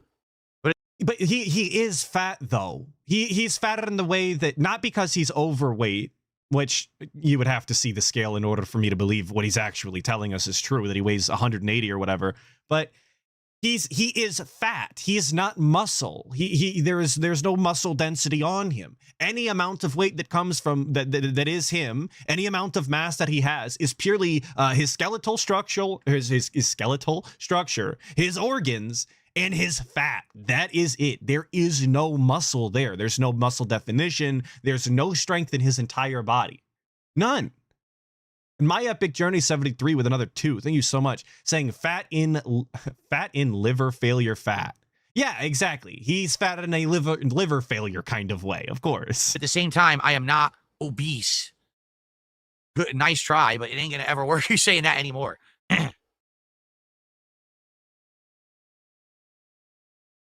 All right. Okay. And yeah, I'll be honest. I am not touchy about it, but I'm proud that I've lost the weight because, man, my life was bad when I was heavy. He is touchy about it. That's absolute denial. It can be both. You can be touchy and proud at the same time. As a matter of fact, I believe the touchiness comes specifically from the pride that he feels and it not being validated by the people on the outside. That's why he does this all the time. This is why when you call him fat, he always has to call it out and prove to you that he's not. Guys, look at me as I stand up in the camera and show you my side profile with my shirt on, as if that proves anything. As if a simple number on the scale is indicative of health in any sort of capacity. And it's not. When I was heavy, number one, my legs and knees hurt all the time. I had back issues. I had a lot of things. I had no wind at all. Like, seriously, walking to the... I had no wind at all. I've never heard anybody say that describe not having stamina or endurance as having no wind at all. Never heard it that way. mailbox and back, I could be like huffing and puffing for air. You know what I mean? And then changing my lifestyle. So now I don't drink sodas. I don't drink anything sugary whatsoever. I've completely cut out a lot of the fatty foods and things that I used to eat, you know, and then I changed also my diet, eating more lean meats, healthier stuff, you know, actively going on walks, exercising. It's allowed me to lose. What other exercises do you think the DSP is doing other than going on walks? Because he listed it as two separate things, and I cannot recall a single instance in which he's indicated that he's doing push-ups or sit-ups even, or that he's lifting, or that he's even doing some sort of stretching. I've never heard him say any of those things, and he most definitely doesn't own any sort of other machine in order to exercise. So did he just list the same thing twice? He just walks in and outdoors? All that way. Thank you, Pope Super Kame Jizzler for the 5. I really appreciate it. And you say, we just watched him lose his breath counting. This is true. I didn't even think of that. Thank you for pointing that out. You're right. He did just lose his breath counting for, what was it? 25 seconds, I think, is how many seconds he counted down before he said it was tiring. Absolutely. And then he finished it off with saying, get the fuck out, gal baby, eat it. Well, I thank you for the 5.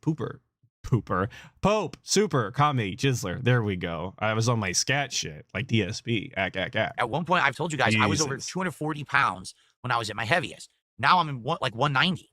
So I am proud of that. That took a lot of work, a lot of mental changes too. You know, I was in a routine where every day I would eat unhealthier stuff, and I would always eat right before I went to bed, like a meal. Like I would eat an actual meal right before I went to bed, which would then not do anything for me. And that was my routine. I changed that routine up so that now I'm to a reasonable weight. Certainly I'm not skinny, but, you know, it took a while to get there. And I'm proud of that I got that done. You know, all these other people that you guys reference, this guy and that guy who have weight problems on stream, I'm like, well, thank God I got out of that. Because Lord knows I got enough going on. The last thing I need is like, health problems and stuff creeping up on me. So, well, he's gonna wind up getting them if he has no muscle on his body and continues to age rapidly like he is. This guy really does age like 20 years in the course of 5. So if he's looking this skeletal and ghoulish now, I can't imagine 10 years down the road what he's gonna look like. He's not even gonna be able to get up and down the stairs at all. He's just not going to have it in his legs to lift himself. Yeah, he's gonna have to make room for the fucking wheelchair in the office. You're absolutely right, Infamous. Like wheelchair bound is pretty much a guarantee if he does not have any sort of muscle mass.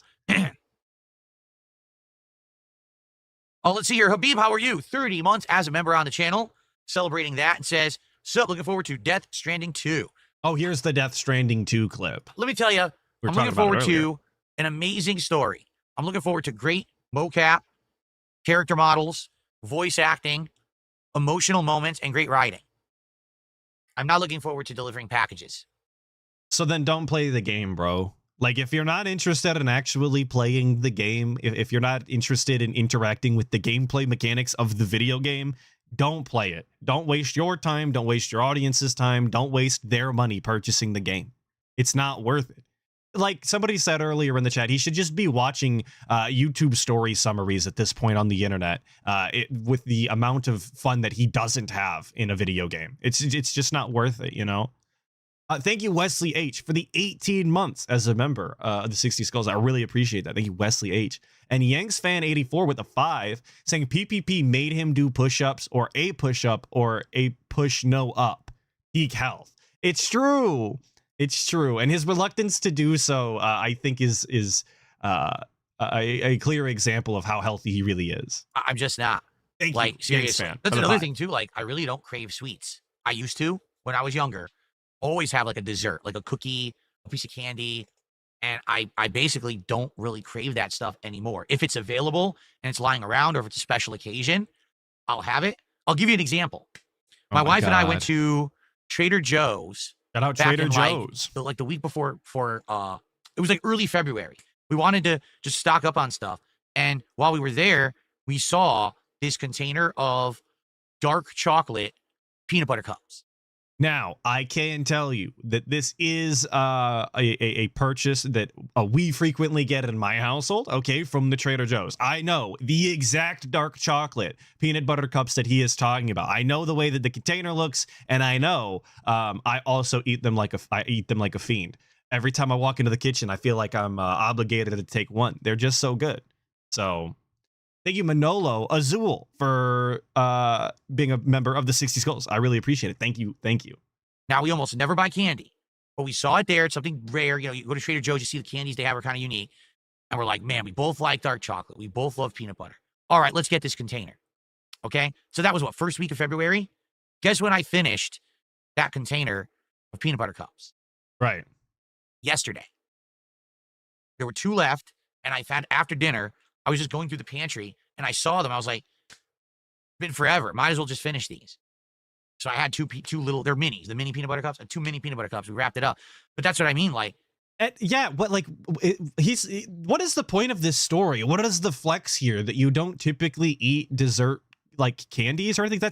But that doesn't tell us all of the other things that you ate in the meantime, right? If I told you that a tub of ice cream lasted me fucking 6 months into the year, that doesn't mean that I wasn't eating fucking brownies the rest of it, you know? I don't know what the point of this story is. Because you decided not to eat a specific food for an extended period of time and drag out its life, I'm supposed to be impressed? I'm supposed to think that you're healthier and you've made positive changes?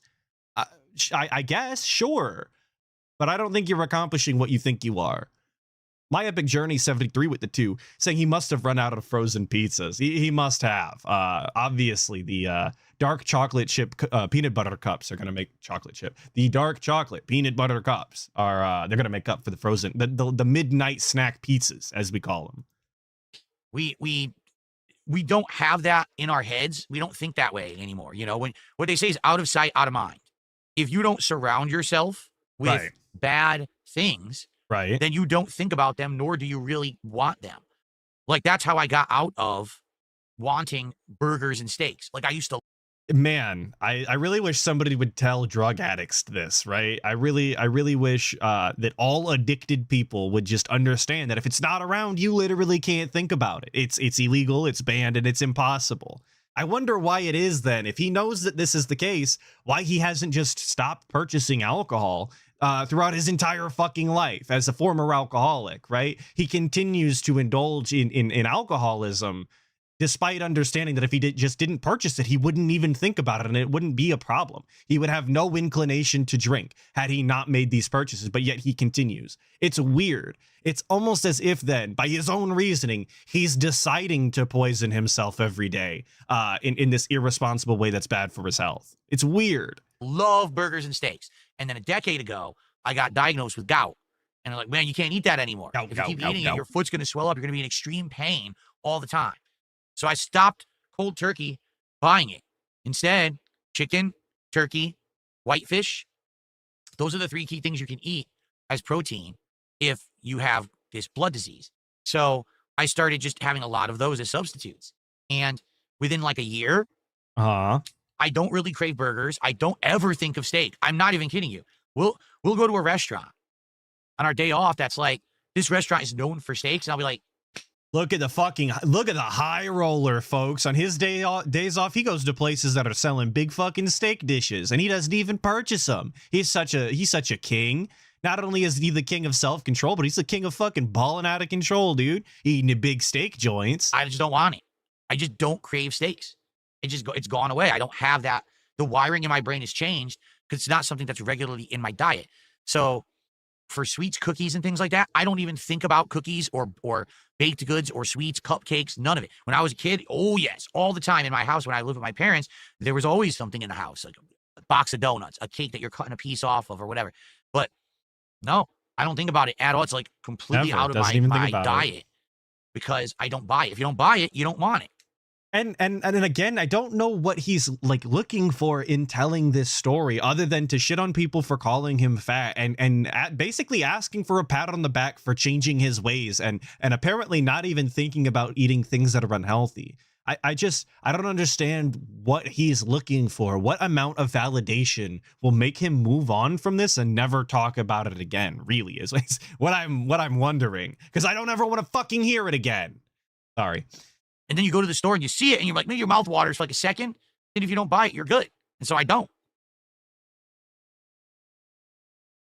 And it really is a miracle then that if he doesn't eat any of these things, he doesn't eat these desserts, he doesn't eat these fatty foods or these red meats or anything, why he still looks so unhealthy, right? Obviously, it's because of a lack of exercise and going out in the sun.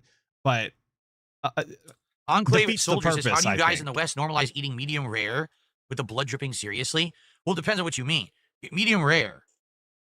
And you're right, MRBR nope. He literally showed PPP his freezer full of clearly not healthy food. Absolutely, you're right. And I'm not going to go find that image, but there was frozen gourmet ramen noodles or whatever the fuck and snack pizzas and all sorts of I can't remember the other specifics, but none of it was like uniquely healthy in any sort of way. The guy isn't preparing, salads for the week or kale fucking smoothies or anything like that. He's no pinnacle of health by any means. He simply wants like I said, a pat on the back for not eating fast food daily, I guess, even though his DoorDash bills are absolutely through the roof. Or just rare, okay, is actually the best way to eat meat, like steak. The problem is there's certain meats you can't eat that way because they're dangerous, like chicken, right? If you have raw chicken or nearly raw chicken, you can end up getting, what is it? Is it salmonella? I forget what you get from chicken, but you can get really sick if you eat salmonella, raw chicken that's infected. Of course. So certain meats, they don't. I don't know if it's actually said salmonella. I've always been a salmonella enjoyer myself. Thank you, Deuce Falco, for the 5 gifted. Big ups, brother. Recommend it at all. But as long as the meat that you bought is treated the proper way and verified that those cows are healthy, then you can eat it raw or medium rare, bloody, and you won't get sick. All right. Okay, cool. That was the end of it. Apparently, I cut off the end where he talked about how he spent like $500 fucking between 3 people on eating a super rare, delectable steak, which I can understand why I would have cut that out, but. And it's not blood. It's myoglobin or some shit. You're right. And that was said in that segment, but I cut it out because I didn't think it was important at the time. And am I regretting that now? I don't know. But we're moving on because he's not fat. I don't want to talk about food anymore. Big ups, Store Hogan, of course, for this clip. Tell you something, brother. Snort, Jesus Christ. It's so fucking loud. Han Cholo says, do you still owe on your taxes? Gee, Han Cholo, a little forward of you to come on my stream and just ask me a personal question like that.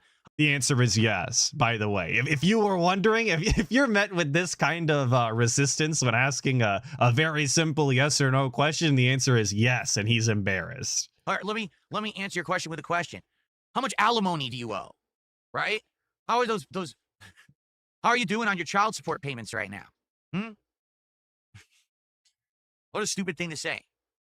Wrigley says, it's bold of you to assume your detractors aren't incels and would even have kids to owe alimony to. Or that's the point I was making. Oh, you didn't get that? No, that was the point I was making. You see, what? He's trying to ask personal questions about, do I owe taxes? So I hit him with the question of, hey, do you really have a life? Because if you did, maybe you would actually have these things. But he doesn't. So, notice he shut the fuck up after that too. Okay. He thinks he dunked on that guy when really all he did was lash out, and the way that he's described what he meant it didn't come across that way at all. The guy asked you a real legitimate question that is actually the reality of your situation, that you did owe tax money, legitimately asking if you still do, and your insult was to ask him if he had if he was paying his alimony and child support, and that was supposed to indicate that he didn't actually have a life for either of those things. What? So would it be a good thing if he did have those, if he did have alimony and child support, because that would be indicative of him having a real life? That sounds like a bad thing to have alimony and child support. Just like it's a bad thing to still owe fucking tax money. But DSP lives in such a weird, pignatized world, a weird reality that he's built around himself. Nothing he fucking says makes any sort of sense. And this is now the second instance that I've shown you where he's very, very easily perturbed about things that really shouldn't have any sort of bearings on how he feels. He should not be giving an emotional reaction to being called fat, nor being asked if he still fucking has back taxes. The answer is yes, and then move on. Everybody knows that you still have taxes to pay because you are irresponsible and are unwilling to just pay the fucking things outright. Of course. But he thinks he got that guy. He really thinks he did it to him and he'll never come back. He's so embarrassed, right? Talby with the 5 saying, what goes unsaid is what food is in the house. Cat doesn't get like that eating salads. It's true. It's absolutely true. Back in talks about the health, right? Absolutely. There is something going on, whether it be some sort of health condition or just an inability, an inability to self-control when it comes to food that explains Cat's condition. And any sort of conversation that he has in regards to health comes off as really insensitive given how Cat looks. And I can't express that enough. And he really should just shut his mouth. Thank you so much for the 5, Talby.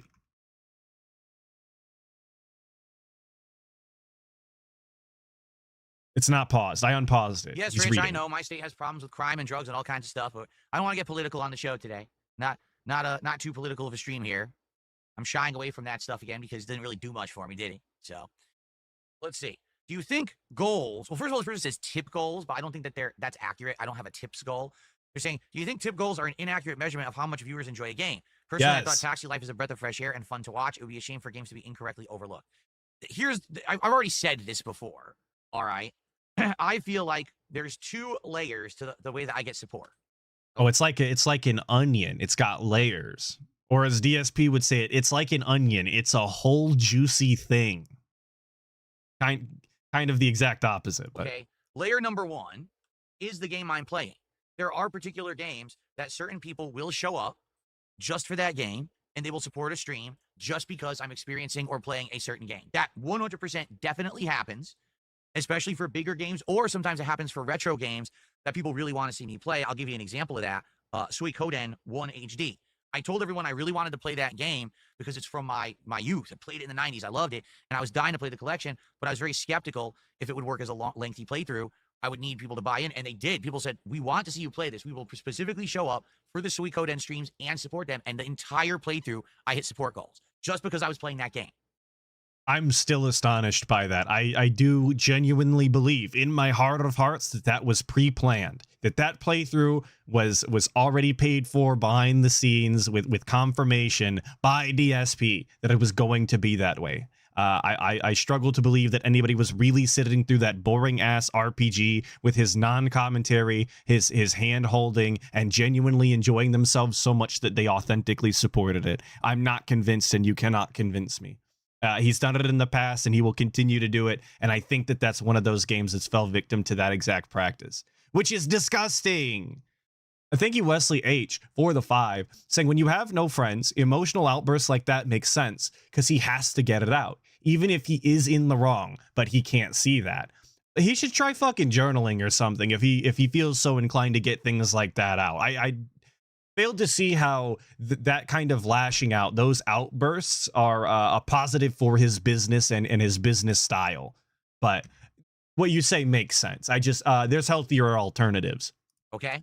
That's Thank you, Wesley H, for the 5. The other half of the equation is there are people who just like me and my content. A lot of these people are actually not stream viewers, but they watch the on-demand videos. Okay. They show up when they can. They support when they can, but that's not always. You know what I mean? Like, they can be here sometimes, but not all the time. So these people might just show up on any random stream and support the content. Sometimes they're just dropping a tip. They don't even talk about the game. There's, hey, here you go. Here's support, right? So it's kind of the two factors there, right?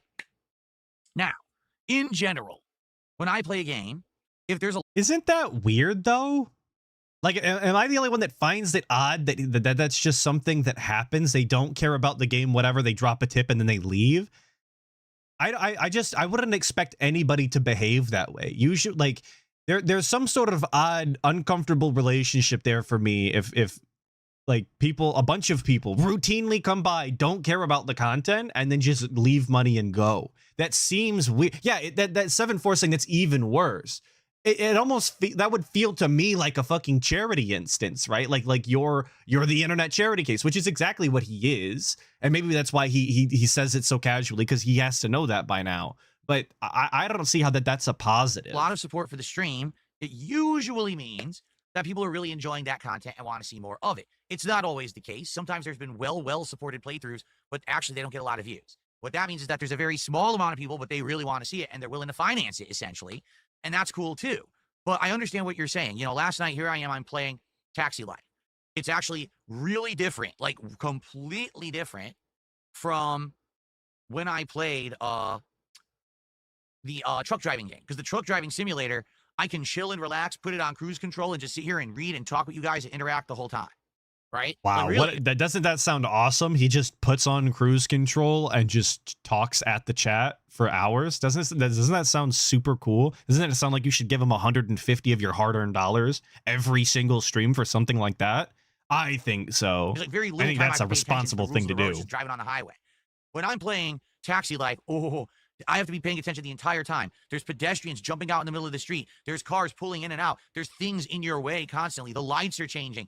There's a lot of the lights are changing. There's so much going on, you guys. It's very clearly a far more entertaining stream. There's lights and cars, hectic stuff you got to pay attention to.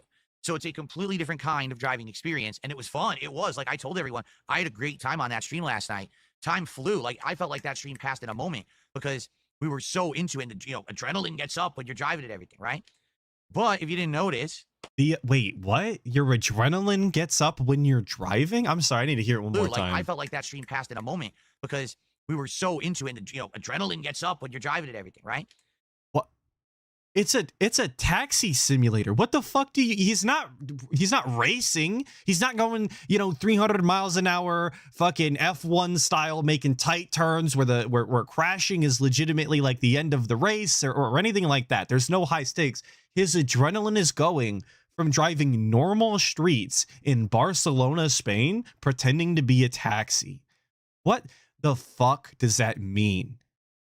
Like, this guy must actually legitimately not have a license, as is the actual case.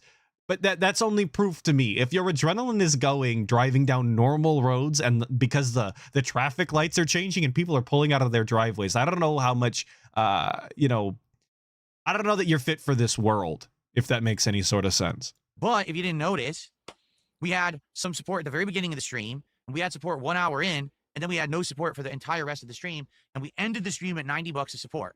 Now you might say, well, that's not bad. You're right. $90 is not bad. That's not a failure stream by any means. The goal is 150. Well, I like that $90 isn't bad. He played this game for what, 2-3 hours max, and made $90. But yeah, that's not bad, you guys. It's not great, but yeah, it's not bad. Guess what? We did hit the goal. Are you aware of this? As I was taking the stream offline, there was a sub bomb of 12 subs. And that pushed us over because we were around $90, so it pushed us to the 150. So we actually did hit the goal. And that person actually said that they had been trying to support earlier in the week. Like, remember the Minecraft stream that I did this week that didn't hit the goal? They said they actually had tried to contribute at the end of that stream to hit the goal, and they were getting declined. Like, it was getting pushed back and declined. So they couldn't do it then, but they finally got it to work last night. Okay? So, I understand what you're saying. The level of support that we get. So is that indicative that he wanted Minecraft to continue, or is that supposed to mean that Taxi Simulator continues? I'm confused because of the rules that DSP has laid forth about the way that the support is calculated in interest to the gameplay and how it continues. You guys know how the rules are around here, so I don't think I have to explain to you that none of them make any sort of fucking sense. for a particular game or a particular stream doesn't always represent how much people like a game. I will tell you this, last night, people were absolutely engaged with that stream. We were laughing, we were talking, we were enjoying each other's company, but they were enjoying the stress of the gameplay. Like, it clicked. People The stress of the gameplay. Like, he really is making this sound like he was performing like an open heart surgery or something in the video game. This was potentially a fake life or death situation. And guy is actually just going down the street at normal speeds, doing normal, traffic law abiding. But he's making it sound like an impossible task that just he was amped for. Manolo Azul with the two saying didn't know commuting is a high intensity sport. Well, maybe that's why he's incapable of having a fucking job, because he feels like he's running an absolute gauntlet every time he would have to go to work. And by the time he would get there, the adrenaline would wear off and he'd be exhausted. Maybe that's what he's not admitting to. seem to really That would be the only thing that makes any sort of sense to me, given how he's described normal driving. that content. And I'm down for that. You know what I mean? Like, I want content people are enjoying. But the real question is, why did we not hit a support goal then? I'm being told that he was not blasting around downtown, or that he was blasting around downtown, running people over and hitting parked cars. He was not actually driving at normal speeds or following laws. This is news to me, but I guess I shouldn't be surprised. During the gameplay of the stream.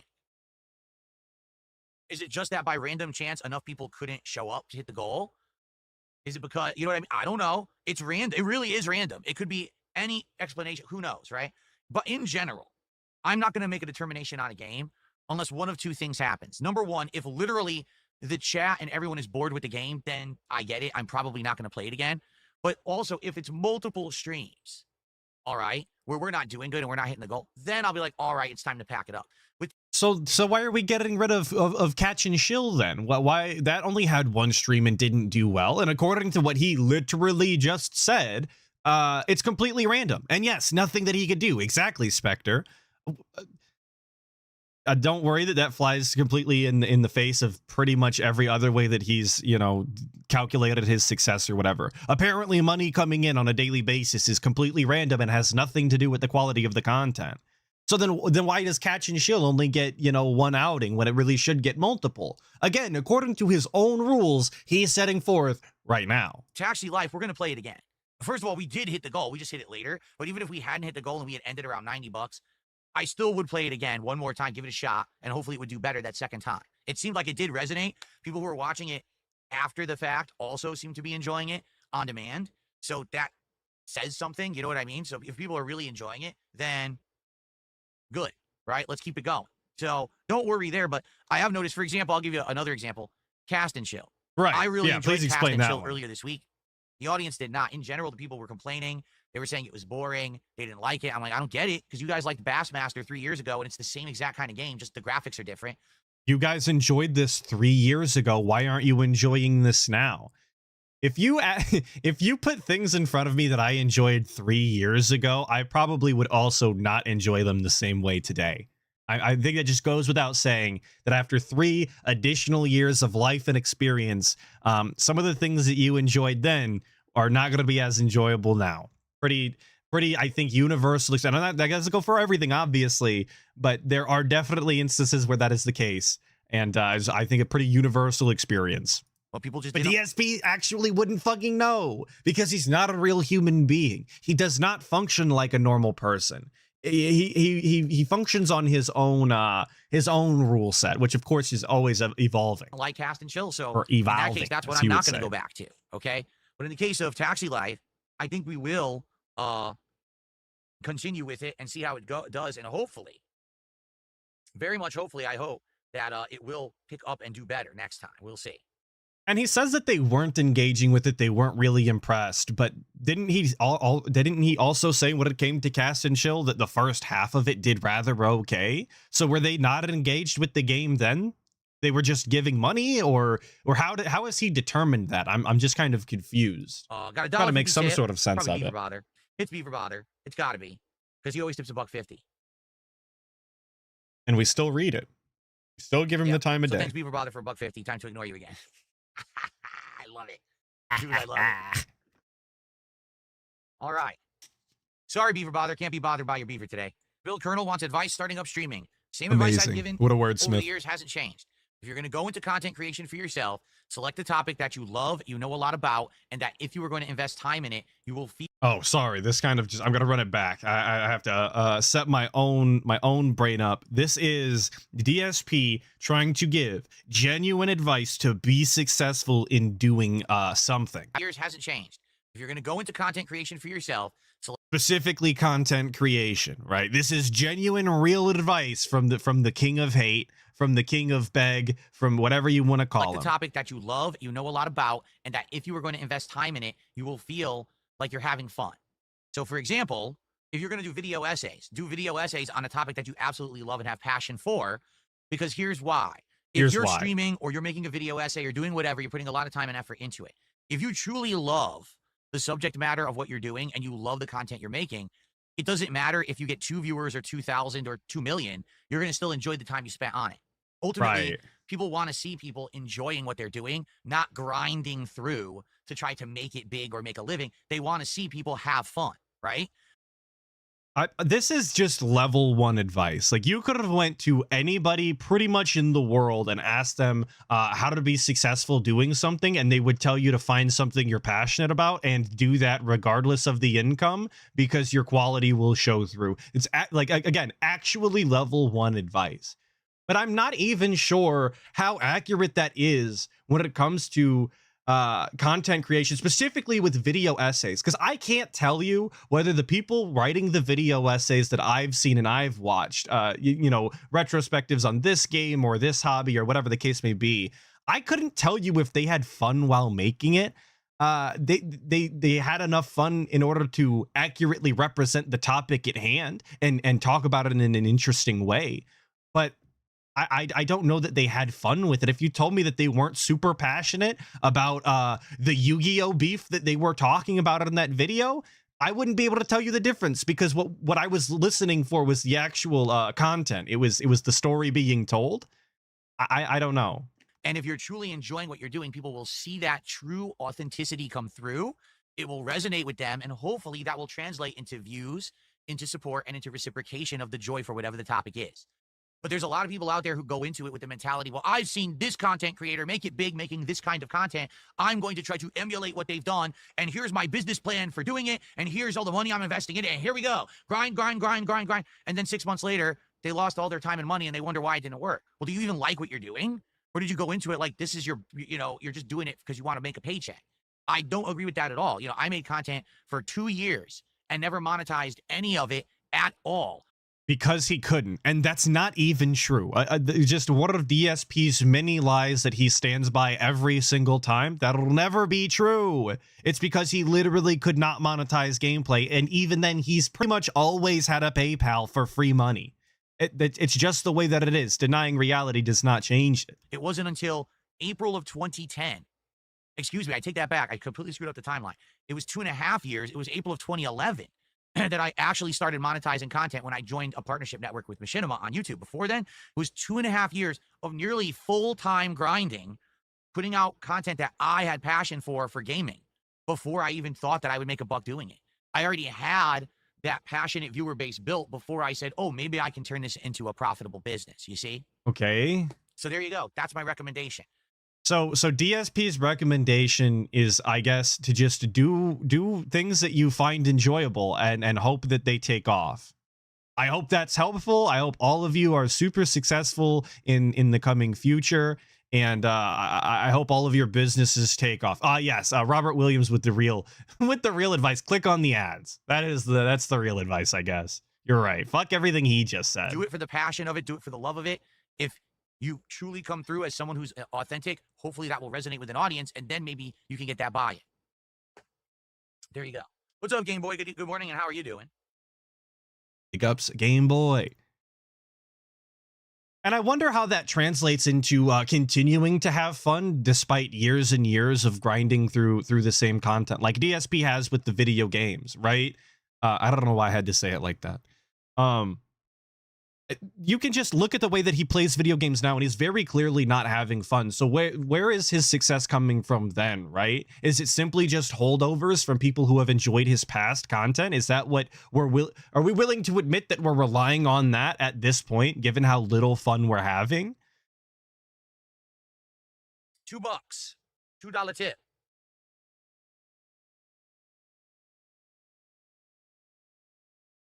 Okay. You didn't elaborate earlier. The fishing game dev contacted you with DLC. No, after I played Cast and Chill. He was gonna deny it. Did you hear it? He was gonna say, no, but it's the reality. If it was actually the game developer or a promo company, whoever it is, right, who's trying to get this game attention, and they contacted me and said, hey, thanks for playing our game. Here's a DLC for 2 dogs, 2 different dog companions. Shout out 2 dogs, like, oh, that's great, but as sad, opposed to I'm 3 not playing dogs, it of course. again, you know, it Oh, didn't wow. resonate with the audience, so I'm not going to play it again. Personally, I think the game is great, and I would play it to relax myself. It is such a chill game, which is the whole point of Cast and Chill. I think it's exceptionally good. He would play it himself. I just realized the alert sounds have been off. My bad. He would play it himself offline to chill if he actually enjoyed video games or ever played them in order to relax. But he doesn't, because his passion for video games is completely gone, despite all of his claims to the contrary. Wesley H with a 5 saying, and yet when Phil declared bankruptcy, he claimed his business costs $5K a month and thought anyone besides his judge would believe that. It's true, and I have no idea how he ever thought that would be the case, right? $5K to run a fucking video gameplay stream month to month is crazy. Thank you, Wesley H, for the 5. Well, Wrigley, I thank you for that, and I appreciate that statement. He basically says, I can understand why from some people's point of view, they take issue with you one way or the other, but when you're giving heartfelt advice to guide someone and try to make sure they find happiness, that is lauded, even if others disagree with your takes on other things.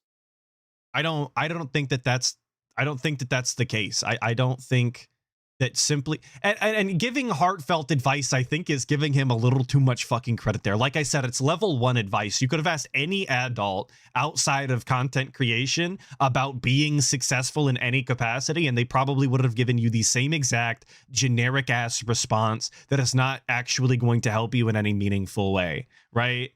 It is what it is, but I don't think that it's genuine and heartfelt and super helpful in any capacity. That's just blowing smoke up his ass, which is probably what this person was trying to do in the first place. The Wordplay Dojo pointing out that if you take him at face value, in that he always has a ton of fun, it begs the question, what does he consider fun? Bullying, scamming, belittling, complaining, etc. Absolutely. And that's exactly why I think it's so important to really listen to what DSP is saying and the way that he frames things. Because if you listen to him, he basically is the scummiest, worst piece of shit on the planet. By his own words all of the time. You just have to let him hang himself on all the rope. I'm not a malicious dude. I don't wish anyone harm. I don't wish that anyone crashes and burns. Not even my most, people who hate me the most, or I should rephrase that. Not people who hate me the most. People who actually actively try to hurt me, defame me, and make sure that they benefit by stepping on me the most. I don't wish them ill either. Right. But that's why if he won the lottery, he would go after them financially in lawsuits and then completely ruin their lives. And even, as he said the other day, lose their house thanks to H3H3's lawsuit. If it goes through and wins and sets some sort of precedent that it would not actually set, because it's completely unrelated to the people that he takes issue with, but I digress. That situation's entirely separate, if you know anything about it. I've said this before. I feel like if everyone out there was yeah, he said that Tevin deserves prison. He's compared him to an actual drug dealing criminal on the street, causing physical harm and death to random citizens. But DSP wishes no ill will on them. If you actually thought that about somebody, if you thought they were legitimately a criminal that was committing heinous acts and committing wrongfully committing acts against other people, and you don't wish ill things to happen to them, I would have to judge your character at that point, right? If you don't want any of these people that are actively doing wrong in your own eyes to be punished in any sort of capacity, I'm judging you instead. Really happy, had good things going on in their life, positive things, right? They had friends, they had family, they had a significant other, they had a job that they loved, they were financially stable, they were healthy. If all those things were true, they wouldn't need to bring down others. They wouldn't need to look at others and say, let me make that guy look bad so that I feel good about myself, because they'll already feel good about themselves. You see? But this This is the detractor straw man that DSP has built up in his head. You know, similar to earlier when he was talking about how you must be jealous in order to hate him. He thinks that every person that derides somebody else or has something negative to say about pretty much any topic, it's simply because they're unhappy. They're doing it to make themselves feel good. It couldn't be just that they've had a series of thoughts and opinions based off of the topic and the information presented to them in any sort of context. Of course not. It's simply because they feel so terrible about themselves they have to bring down others, when that's just not the case. I've talked to detractors, and I know myself, pretty much everybody that I've talked to is rather satisfied. They have jobs, they have families, they have significant others, some even have children, believe it or not. And they seem nothing but gleeful and happy to have all of those things, and yet they still have negative things to say about DSP. So I'm just failing to see how the straw man that he's laying out even makes any sort of sense. I don't understand it. That person doesn't exist anywhere other than in DSP's own mind. Right now, I could literally lash out at all these people who do toxic things to me every day. But why? I'm happy. I don't need to do that. I'm good. I can just focus on me and my positive stuff. And if they were in that life situation, they would probably do that too. And that's the difference here, is that, you know, I don't wish anyone ill will. If everyone was successful, then no one would need to be bringing down others, you know? This is Rakeda wishing everybody that hated on him $1 million. This is just the equivalent. He doesn't mean this. This is all posturing to pretend like he has the moral high ground. And I don't wish ill on anybody, dude. Everybody's just mean to me, and I'm super chill and in positive style, and I don't deserve this. Meanwhile, if you catch him on a regular stream, just whenever, and you bring up something or someone that he doesn't like, he will absolutely lash out and shit all over him, like we just saw a couple of clips ago. That's my take anyway. Got another $2. A lot of $2 tips this morning. Was there ever a point in your career where you lost your passion for a second, or a point where it became all work, no play, grind? Yeah, I already spoke about this. There were basically 2 times. Okay. Pretty much his whole legacy. He's gonna lie here, and he's gonna give 2 specific, instances in which he was less passionate. But I would argue that even before he ever left Connecticut, there was a lack of passion from DSP, and it was very clear in his inability to change anything about his content. His lack of interest in commentary and a lack of evolution in it. An inability to, keep up with the technological advances of content creation, whether it be in an edited format or in a live format. I think if he was truly passionate back then, it wouldn't have taken him so long. And I think that stands today as well, actually. Thank you, Wesley H, for the 5. Saying if Phil wanted to look good in the eyes of others, all he'd have to do is not beg, not be an a-hole, and not treat his audience as wallets, but he won't. Well, of course, because as he stated recently, if you don't ask, you don't receive, ever. He has to ask for the money or nobody would give him any, which I think just tells you more about how much they value him, but I can't tell him that he won't listen to me. Thank you, Wesley H, for the 5. The first time was, I would say, around, let's say 2013. So I'd been doing the on-demand videos only. No streaming, no direct capture, just these on-demand videos with a camera pointed at my TV. I've been doing them for over 5 years. And at that point, I liked what I was doing, but people were tired of it. They basically called me a dinosaur. They said, you're not innovating, you're not changing with the times. All content is changing, you're not. You have to change for the better. So at that point, I kind of felt burnt out because I felt like I was spinning my wheels. Like I was making tons of content, but rather than people laughing with me, they started to laugh at me. Things like this is how you don't play and stuff started coming out. Right. And it frustrated me. Because I felt like I was busting my balls putting out content and people just didn't like it anymore, but I didn't change. Society did. The internet did. Right. And that's exactly what I was talking about. It's a lack of passion. Usually when you're passionate about something, whether it be painting or streaming or any sort of other hobby you have, usually you get better at it. You get more into the details of it. You get into some of the more complex aspects and try and change it in that way and familiarize yourself with the subject matter. But instead, DSP just continued to do the same thing day in, day out and just cash checks. He decided that pumping out 50 videos for the maximum amount of ad revenue was more worth his time than putting together actually good content that people were more willing to watch. Like I said, I think it just shows you exactly where his mindset was. So then I became someone who live streamed into direct capture, and I kept pushing forward with this. But around 2016, okay, at that point, I felt like I really was burned out. Like, I didn't want to just be sitting around playing games all day, every day. I was tired of just doing that. Keep in mind, at that point, I still was not an interactive streamer. I was streaming, but I wasn't talking with the audience like we're doing right now. I ignored the audience, and I pretended like I was in a room by myself just playing this video game as if it were the old days of YouTube, you know, on-demand commentary. So in 2016, the bubble kind of burst for me because I had false copyright strikes against my channel that hurt it. I had all this crap going on. Right. And that was the year when I said, well, let me try something different. I had a whole new channel called KO Gaming, and I started doing edited content. So KO Gaming was the revival of his passion. So from 2012 to the start of KO Gaming, he had no passion. I believe that's actual literal years of content being made where he himself has just admitted there was a lack of passion. There was little to no interest, and he felt like he was spinning his wheels. Just think about that. Years of content being made, and he just really didn't care. Why would you continue to do it other than for the money? And how does that not make you despicable? It's just a general question for the audience. I see John Doe asking me what my prediction on the H3H3 thing is in regards to DSP. Do I think that it will massively backfire because DSP does not understand how copyright law works? I don't know. I think that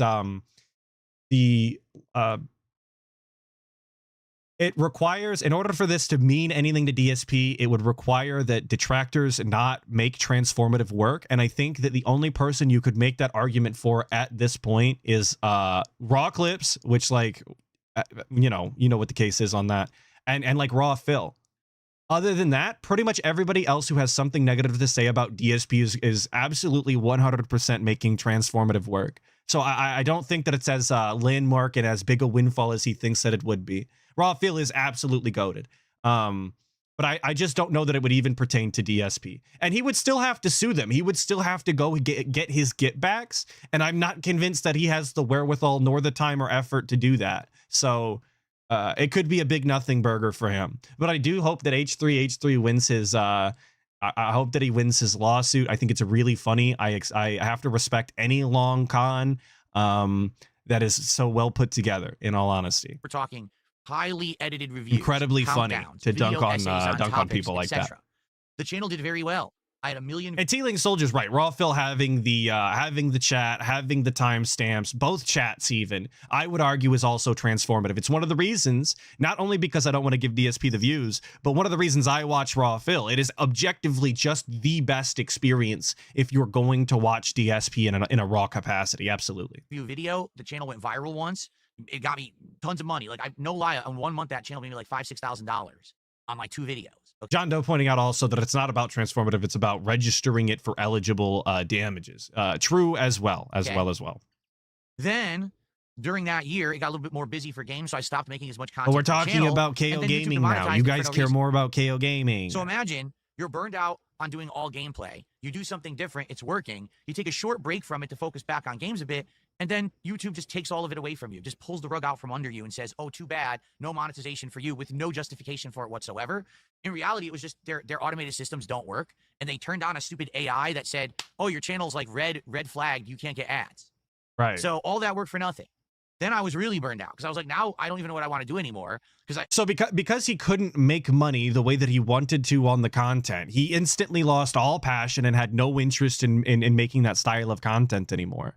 So there was never a passion then. You just heard him just a segment ago give advice to people and tell them, well, as long as you're passionate about it and you have fun doing it, then it should be successful and you'll draw your audience or whatever. And the second that he can't make money on the videos specifically, he could have opened a Patreon and he could have done live streams in order to make up for the loss in revenue and people would tip then or whatever. Instead of doing any of that, he decided to just instantly give up because the money didn't flow in. The on-demand videos But he had aren't passion, working. you guys. That's what revived his gameplay's passion. not working, and the edited content has been stolen from me essentially. So what do I do? So that was the year 2017. I became a fully interactive streamer, 100% interactive streamer like I'm doing right now. Talking with you constantly, social interactions, answering questions, going back and forth with discussion. And when I did that, it clicked. It clicked. It was like, it's an epiphany. I should have been doing this since day one. I like interacting with the audience. I like having fun, talking and hanging out while we're also doing things like playing the games or whatever. We could do all these different things. And since then, I always I'm gonna rewind it for all my audio styles. You should see the miming of video gaming that DSP does. I've always hated the miming of gaming because it looks like he's never done it in his entire life. Similar to the other day when he was driving, and I pointed it out to ALT then as well. It always looks like he's completely unfamiliar with the activity of playing like video interacting games. with the audience. I like having fun, talking and Like hanging he doesn't out know how while to we're also hold a doing things controller. like playing the games or whatever. And We could do all these different pretend to things. play a game. He didn't move the sticks. He didn't press the buttons. He simply held the controller and shook it back and forth to indicate playing a video game. Why?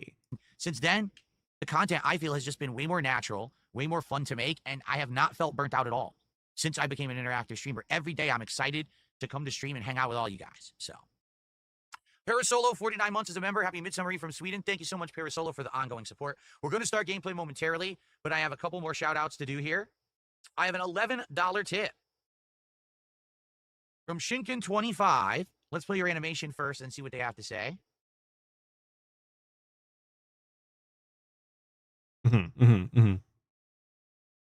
I'm starting a poll. I've seen it brought up several times now. If we're going to end with the Atlas original meme song. So there's a poll, yes or no. If you want to hear it, I won't make you listen to it, of course. I really hope you play all 6 Final Fantasy pixel remasters in the future.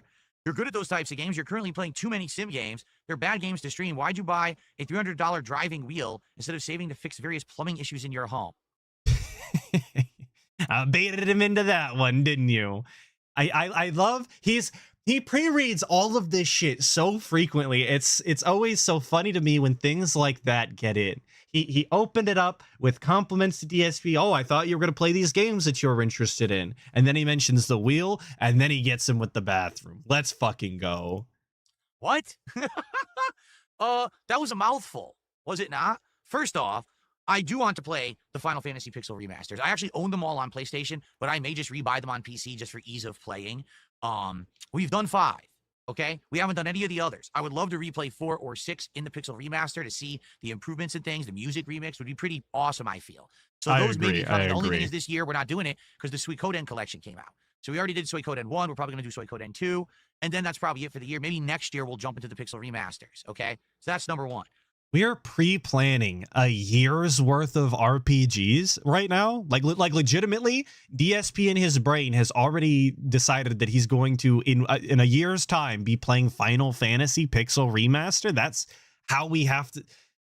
That's how far he has to think in advance in order to get these games through in a positive support style. If you gotta think that far in advance in order to make it work, maybe you have no business playing it.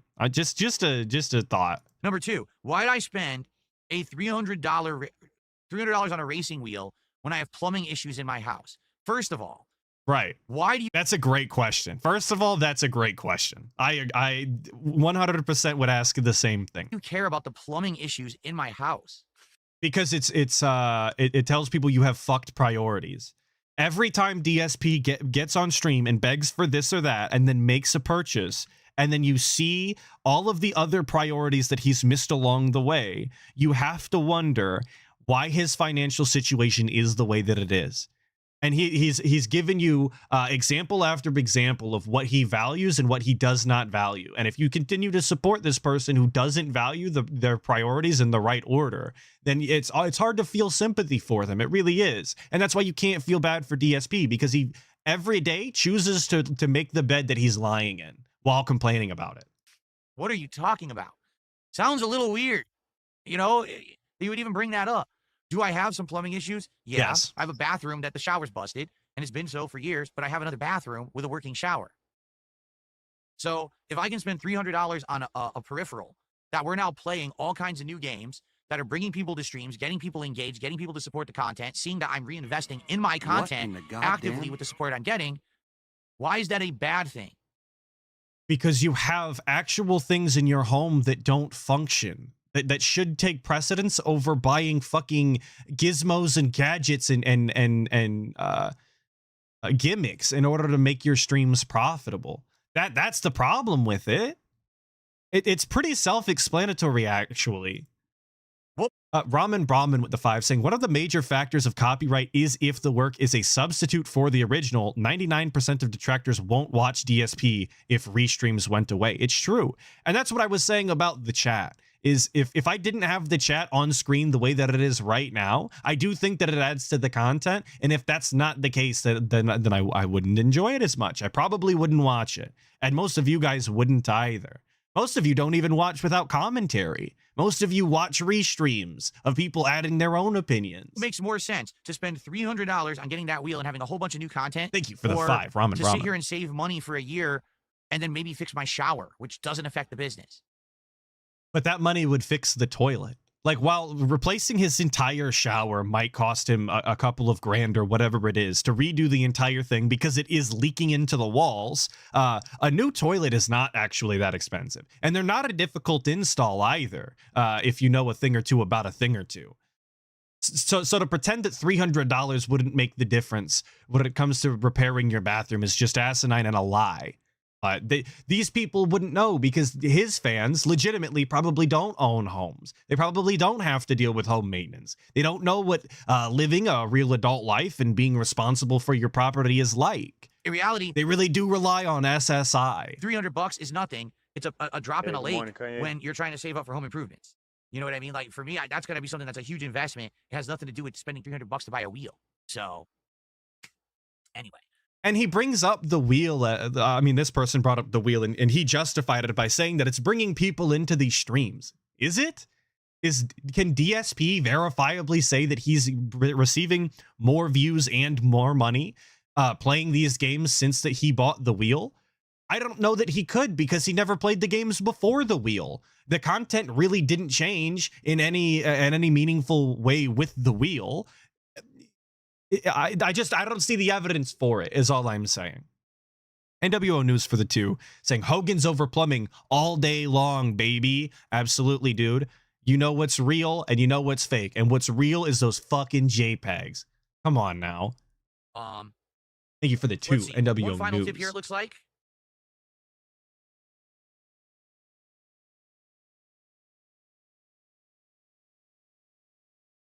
Yeah, and it is a real loser's mentality, T-Ling Soldier, to think it won't help much, so why bother saving? And that's exactly how you find yourself in his predicament, making no progress towards any sort of positive changes. You just sit there and wallow every single day by yourself, doing fuck all and wasting away. That is exactly that sort of mentality. I don't know who these people are. It's funny. So first of all, this person tips a buck, says, it sounds like all your peers had their moment in the sun. Then he says, Wings, Boogie, Keem, Dreamcast guy, etc. What makes you think they're my peers? What are you talking about? Anyway. They were as popular, if not more popular, in the YouTube content creation space as you were at a similar time. That's how they're your peers. Also, yes, they're all lol cows. It's true. You guys are right. I didn't even think about the lol cow thing. In a real sense, every content creator on YouTube at that time that was popular, making making content in that era, is a peer to some extent. Whether you want to call it that or not is entirely up to you. It's where you draw the line at. But they are peers, regardless of how you look at it. And then he says, it sounds like people always have their knee on your neck constantly. Well, they do, because they benefit from being bad to me. Right? And the truth is, if no one benefited from being bad to me, no one would ever mention me. That's not true. That's not true. Or I would occasionally be mentioned in a positive light. But people have seen distinctly that there is a group of thousands of people on the internet that are mentally deranged that like to see DSP have pain. So the more that they try to bring me down, it benefits them. They literally make big bucks on it. That's the only reason. So what's the explanation for all of the people that make $0 making fun of DSP and continue to do it anyway? If they're not getting the financial gain, what is the positive? Like, why would they do it then? It just doesn't make any sort of sense. People would make fun of DSP and have been making fun of DSP far before they ever made money. In fact, there was an entire group of people that made fun of DSP relentlessly and actually did horrible things to him and his business or whatever, and they never made any fucking money and vehemently said that making money was the wrong move.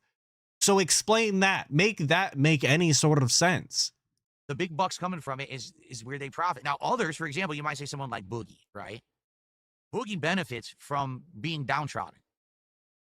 He does. He's found a way to bank on, hey, I'm the victim. I'll do this self-deprecation stuff, but I'll make money doing it. So you know what? If that's what he wants to do with his life, more power to him. But I actually want to make positive content. I want to make stuff that's useful for an audience that they can enjoy and learn and have a good time with me, have a good laugh with me. I don't just... He wants to make content that's useful for his audience. In what way has DSP ever produced a piece of content that was useful? I mean, I guess if you can describe useful as it makes them laugh, whether it be, you know, that be at him or with him, you know, pick your poison there. But that's the only way you could ever just be like, he's never made a real tutorial. He's never informed anybody on something with like in-depth knowledge that he's acquired, not in any real capacity. I know you might want to argue Street Fighter. You'd be wrong. He's a third-rate player with a fucking fourth-rate deck or whatever the quote is. I haven't seen that scene in a while, so I'm a little off. But you know what I'm saying. He doesn't actually provide anything other than a laugh. Hey, I'm just going to hit myself in the face with pies today. I'm going to drink piss out of bottles. You know, there's nothing wrong with that if you want to do it, but that's just not who I am. I'd much rather make stuff that is meaningful rather than a cheap laugh. Oh, fuck. Biscuit's got a point. He does genuinely think that he had a huge impact when it came to Sopa and Pippa back in the day. You're right. He does genuinely think that he informed people and made them aware of the situation, because he brought it up so fucking much during Act the King back in the day and cried and whined about something that he has no idea what he was talking about. You're right. I forgot about that. How could I? Just to make a buck. You understand? But I don't know why you would think... Did he say that nothing is wrong with drinking piss? I believe so. If that's how you want to get your money, drink your piss. Sound good? Sounds good to me. They're my peers. They're not. I'm going to say this. I've said it many times and I'll say it again. I am a man alone on an island doing things his way. It's been like that since day one, and it will be like that till the day that I decide to stop making content. I hate that saying. I can't say it enough. I remember the first time I heard that saying. It was actually when I was making a fucking video, and he was talking about how he used to be a man on an island alone and how he was no longer going to do that, and he was opening himself up to new styles of content with other content creators, and it was going to be robust and refreshing, and it was going to maybe even reignite his passion for content creation, doing this new variety style. And then inevitably, when that went south, because he is one of the least likable people on the planet, it all went to shit, and he went back to his island. And now we're proud of being on the island once again, and nobody can do it like him, and he's entirely unique. And that's why I hate this, because there's 9,000 retellings of this, and they're all the same. I've always been and they're all meaningless. An innovator and someone who sticks to his guns and does things differently. And everyone out there claims that's the wrong way to do it. You should follow this path or that path or this. Because I decide to go down my own path. Everyone has issue with me. But here I am, still making content, still having fun, still profitable, still successful, and there's nothing they can do about it. Maybe the reason so many people have issue with me doing my own path is because they're pissed that I did it that way, and I can be successful while so many others are failing, and then have to go into those beaten paths of drama, hating on people, shilling, selling out, product placement. I don't have to do any of that. And I'm still here, and I'm still doing good. He never had to do any of that, except for when he absolutely did a lot of that at different times throughout his career to try and cash in on it. And while he can claim that he's never done any of that, he's also never made any sort of content that was good either, actually. He's never made riveting commentary that is insightful and provide a unique perspective that makes you think on something. He's never provided any sort of commentary that's just been the funniest thing that you've ever heard, an entirely unique joke that he's come up with himself that is just laugh out loud hilarious. He's never done any of that either. He's just done it his own way, which is begging, an entirely unique way that nobody else would fathom in getting on stream and just clinking his cup around and asking for shillings. Like that's That's the unique, difference between him and everybody else. And they're angry. Yet he's still here. It's true. Oh, well, sometimes reality pisses you off, but that's still reality. Alrighty then. All right, are we ready to get started? It is now time for Lies of P, my friends. All right, Now so time. guys, if you are here to enjoy Lies of P, welcome, welcome. It's time for some gameplay and some fun and progress, and hopefully we will make good progress today. It's been a great playthrough so far. I've really enjoyed it, and I hope that you guys are liking it. Please support the stream. No. And we're going to move on to what I will spoil for you as the final clip, which is just from yesterday. And I don't even remember what it was, despite watching it right before I started the stream. My mind is addled and rattled. You know, we will get back to Street Fighter 6 eventually and get it back into the mix. But for now, the retro stuff has been working well. I'm excited. Good variety, all right? Please support the stream tonight. I mean it. Let's hit that goal tonight. Let's not have it be a big arduous task where I gotta... Surprise, surprise, guys. He's begging. I know. You can't believe it. I'm appalled. I'm shocked. But we're still begging, even on Friday. Bring it up every 10 minutes. Support old fighting games. And for goodness sakes, let's have a strong finish to this amazing week where we got so far into the week. Look at this, 26 out of 30 goals. We're almost to DSP tries it already. Already. That's amazing. Let's hit that goal tonight. Let's show them that fighting games, prominent old ones, can still show support. Let's do it. Right now. You can't see it through the stream, but I am physically cringing at the fake hype for retro fighting games right now. And I'm sure all of you are as well. Like, I know cringing is outplayed and it's a little old hat at this point, but it is really my face what I'm doing right now. Different colored soundproofing foam. What do you mean? The foam that I have behind me is these hexagon panels. There's 3 colors it comes in: white, blue, and black. That's it. You can't get them in another color. Blue, and I actually black. wish you could, but you can't. If there were more colors, I actually would get them and alternate them out for my backdrop every month. And so what I do is every month I switch it around. Like last month it was black on the border. The month before it was blue in the middle.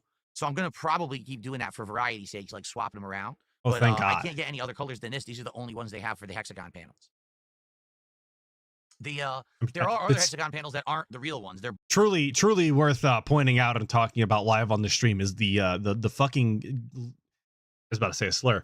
The stupid soundproof foam behind the guy is obviously super important to the stream and definitely worth conversation. Everybody was wondering, everybody has been asking whether we were going to change the colors or the layout of it, and obviously this is what we're talking about. Knockoff bootleg ones that look like shit and that really don't do anything for soundproofing, and those you can get like a million colors because they're awful. You might have seen them, for example, in LTG's backgrounds before. They're like, I'm not even kidding you, they're like off Temu. They're like discount bargain basement shit that you lose, like, they're very crappy felt and you stick them on the wall and they don't do anything. I got the good stuff. I got the good stuff. I'm a real streamer. I'm actually successful, unlike all of these other fucking posers who like look more handsome than me, or like have more fun on stream, or like they don't have fat wives. Those guys are losers. They don't have cool, robust soundproofing like me, dude. I have the hexagon ones, okay?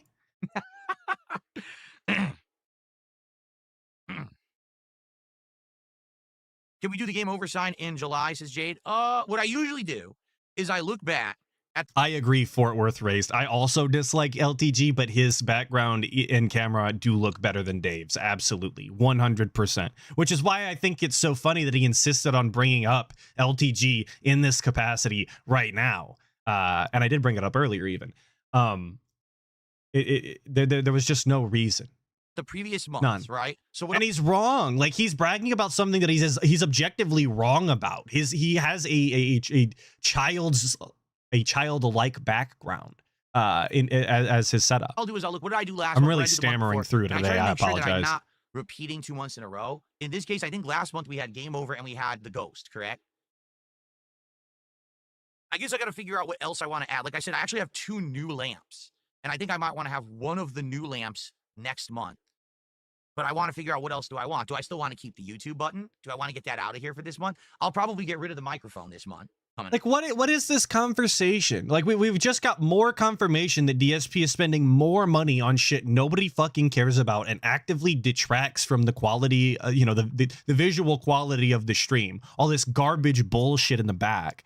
But yet we're here talking about it as if anybody genuinely cares, as if they have any sort of input anyway. He's just gonna do whatever. They'll see it when they see it. He's not hyping it up. There's no legitimate interest in what will be next.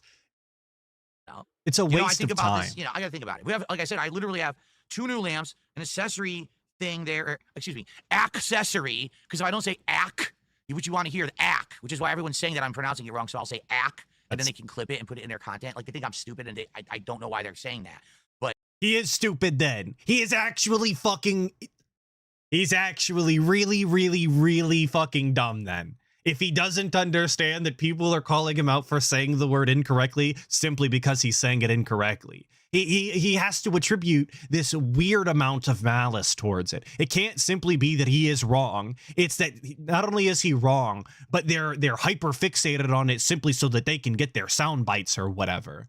It's so delusional. It's so paranoid for no fucking reason, dude. accessory thing that I'm going to add that's going to turn one of my pieces of equipment into part of the background, okay? So we got that, and we've got some other decorative things to add. I think I have like 5 new things, but I don't know if I want to use 1 or 2 next month, or if I want to slowly ease them in, alternate them around. I got to think about it. So we'll see, but the game over sign would be eligible. I'm thinking, like, is there any reason to have the Sony sign? Well, we will be playing Death Stranding 2, so maybe the Sony symbol sign could be in there. Pac-Man sign is always a go-to. We'll have to think about it. I have to think about it. I hope you guys are pondering. I hope you're wondering. I hope you're planning. I hope you're going through your Rolodex of all of the dumb bullshit that's in DSP's background and has been in the past, and you're itemizing the list into what you would and wouldn't like to see from most to least. And I hope you're emailing that to him at darksidefil@hotmail.com. Of course.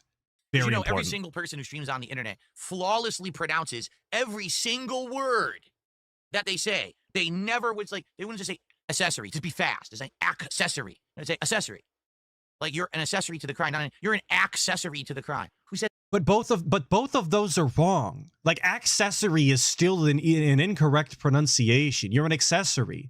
You've always been an accessory. And to mispronounce the word specifically to make it like what you deem faster, this is the equivalent of Kevin from The Office using less words to see world, and then everyone, you get what I'm saying? Like, what are you gonna do with that time that you've saved from saying accessory instead of accessory? You saved no time. It's the same fucking amount. So there's no speed increase. This is not a fucking speed run, brother. You're not saving frames here. There's no reason to say it wrong other than that you're an idiot and you don't know. Is that? Right? Okay. All right, guys, we're going to get set up and Gold coming from me, I know, somebody who also cannot speak properly and also says things funny. But it's different because I'm me, obviously. ready to go here. Actually, I want to turn on my air conditioner higher. Exactly, Dr. Face Robber. Why use more word when less word do trick? Exactly. That's the DSP mindset. He's going to see world. In here. Cool it down. I see no contributions. So when some come in, I will shout them out, but there are none as of now from what I can see. It would be great to get some support rolling in to start the stream tonight. But let's get What up, Nibbity? Thank you for stopping by towards the end, but I appreciate it. I can only do shout outs between stuff. Did you? Jack says he already tipped. I don't see that. I'm not getting the email for it. I wonder what's going on. Oh yes, My email PayPal's delayed not tonight or working. something? We got to stop the whole stream for this. Yeah, I'm actually not getting the notification. I'm not saying you didn't send the tip. Maybe there's a big delay tonight or something. Let me check a couple things. Number one, let me see if I check on my phone. Oh. I love this gameplay stream here. Either, which leads me to believe checking emails on our phone. PayPal with the issue tonight. Then let me take a look. Perhaps PayPal's acting up. Perchance. Ah, fuck. It's happened before. Ignore me.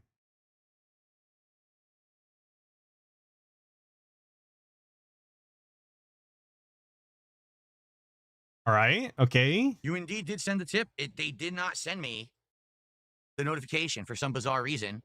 I'm supposed to get it. I just hope that it didn't hit my spam folder. Let me actually check that now that I've said that. Hold on.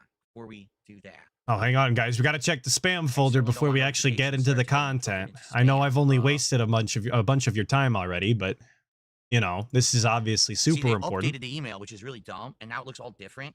God, they updated the email. And it changes its functionality. That's dumb. Okay, I God, got it. how dare they? I agree. Bam.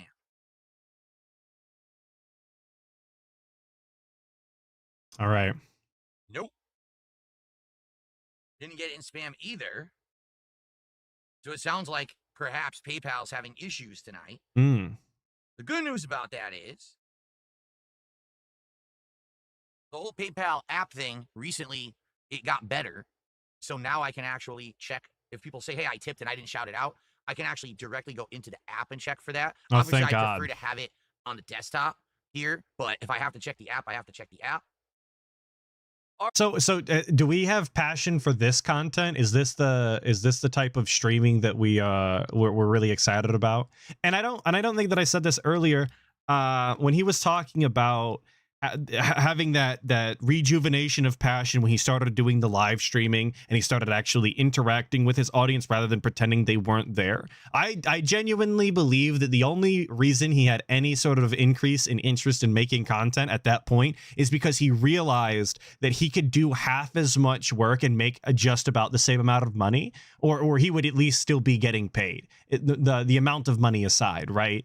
He doesn't have to be nearly as entertaining. He can rely on the audience to both handhold him in chat for the video game, which is something that he was getting tired of doing off screen. And he could also rely on them to say funny things or ask interesting questions and not actually have to think of anything to say himself. That is the only reason that there was I believe, any sort of rejuvenation and passion then. But obviously, this is what we're passionate about now, checking for tips in our email. That's the real content. All right, so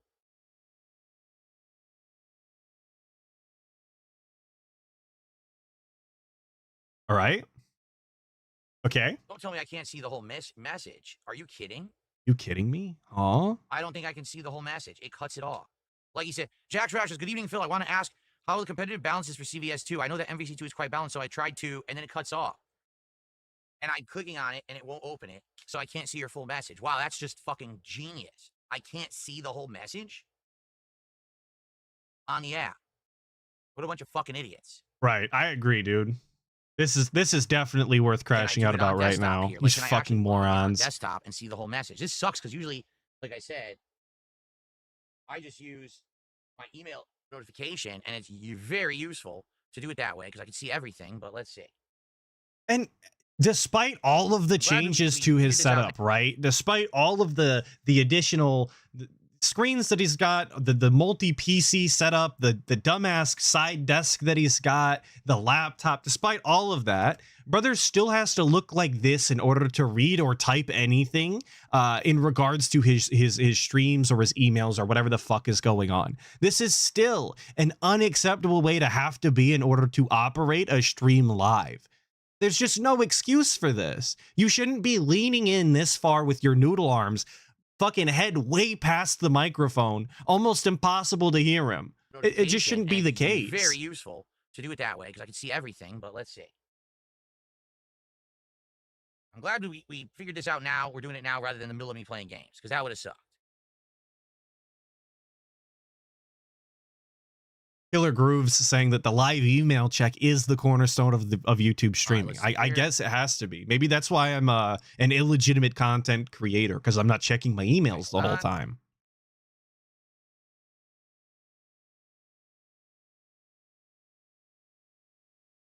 I'm sure money is just rolling in right now, by the way. This is clearly the content that people are biting at the bit to support.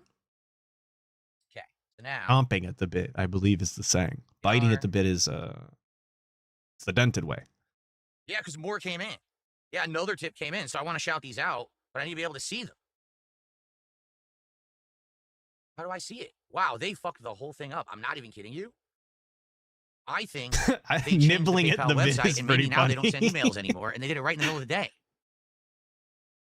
For what I'm seeing here, yeah, there's the tip. I can't even click on it to do anything. Look, nothing happens. How can I not see the details of this transaction? Are they retarded? I literally are they transaction to see details. So how do I see a message? Did I say champing at the bit? This Don't is worry ridiculous. about it. Stop calling me out. Call the guy out. That's what we're here for. Come on. Okay. You guys are I'm being able mean. to click directly on the message. Good God. I'm able to click directly on the message, and that will bring up your full message. So he Oh says, my just try this God. again. It's freaking so complicated. Jesus. So, good evening, Phil. I wanted to ask you about the competitive balance for CVS2. I know that MVC2 is quite balanced. It actually isn't at all. That's actually a very false statement. I tried to get your view on this. It seems that there's a good variety of characters that I see in your online matches compared to other fighting games with large rosters. Hope you can get plenty of matches tonight and continue to farm points to get to higher ranks. CVS2 has a distinctive top tier, but there is an interesting mid-tier game where if you play mid-tier well, they can actually win, unlike some other fighting games where it's very one-sided. All right, great. That's going to be the end of this clip here. I don't give a fuck about listening to him talking about fighting games for another minute, but that's going to be the end of the stream. Thank you all so much for showing up. The poll is concluding right now at 60-70% saying yes. Those of you who voted no, I'm insulted. I'm going to say insulted a second time. That you don't want to hear this stupid meme that I made, but you don't have to stick around if you don't want to. You will all be sent over to WPIG after this, of course. I lied. It's over. I don't see it anymore. You're going to get sent to bingo instead, I guess. What fucking time even is it?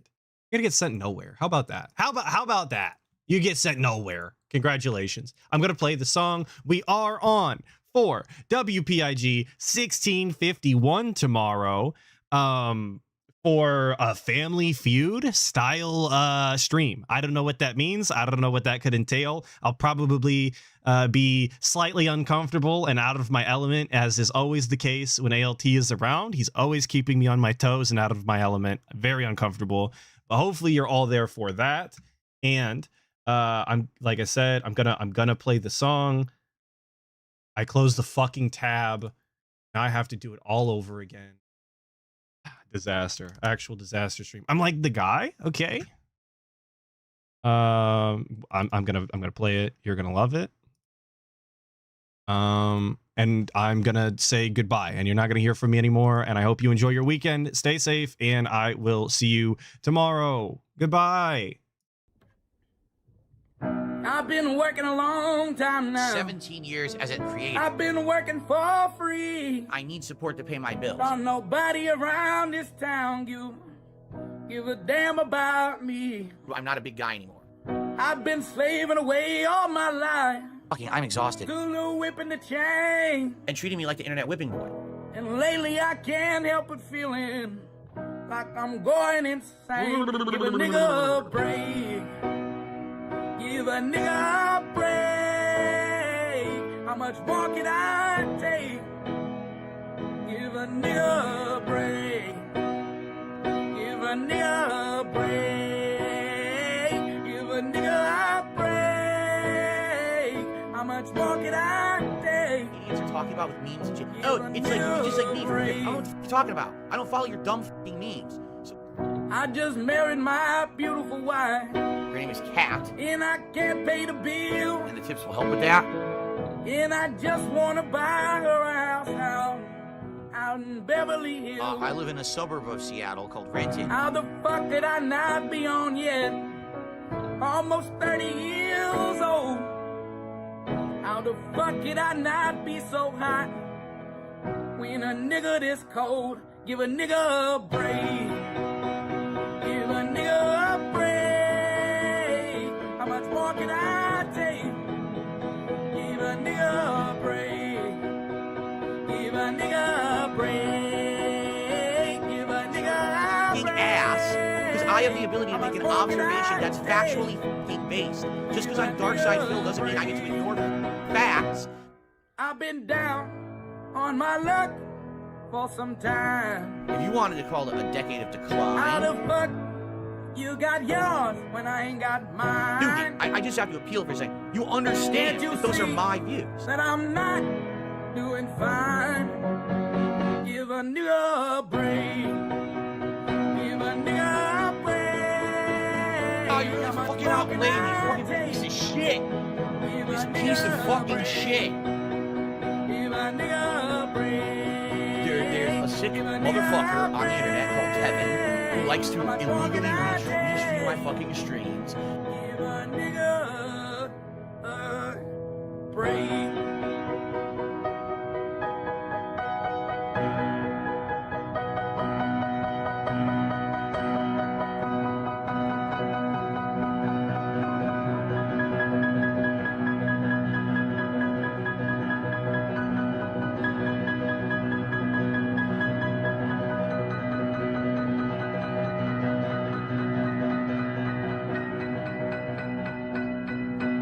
It's not my fault.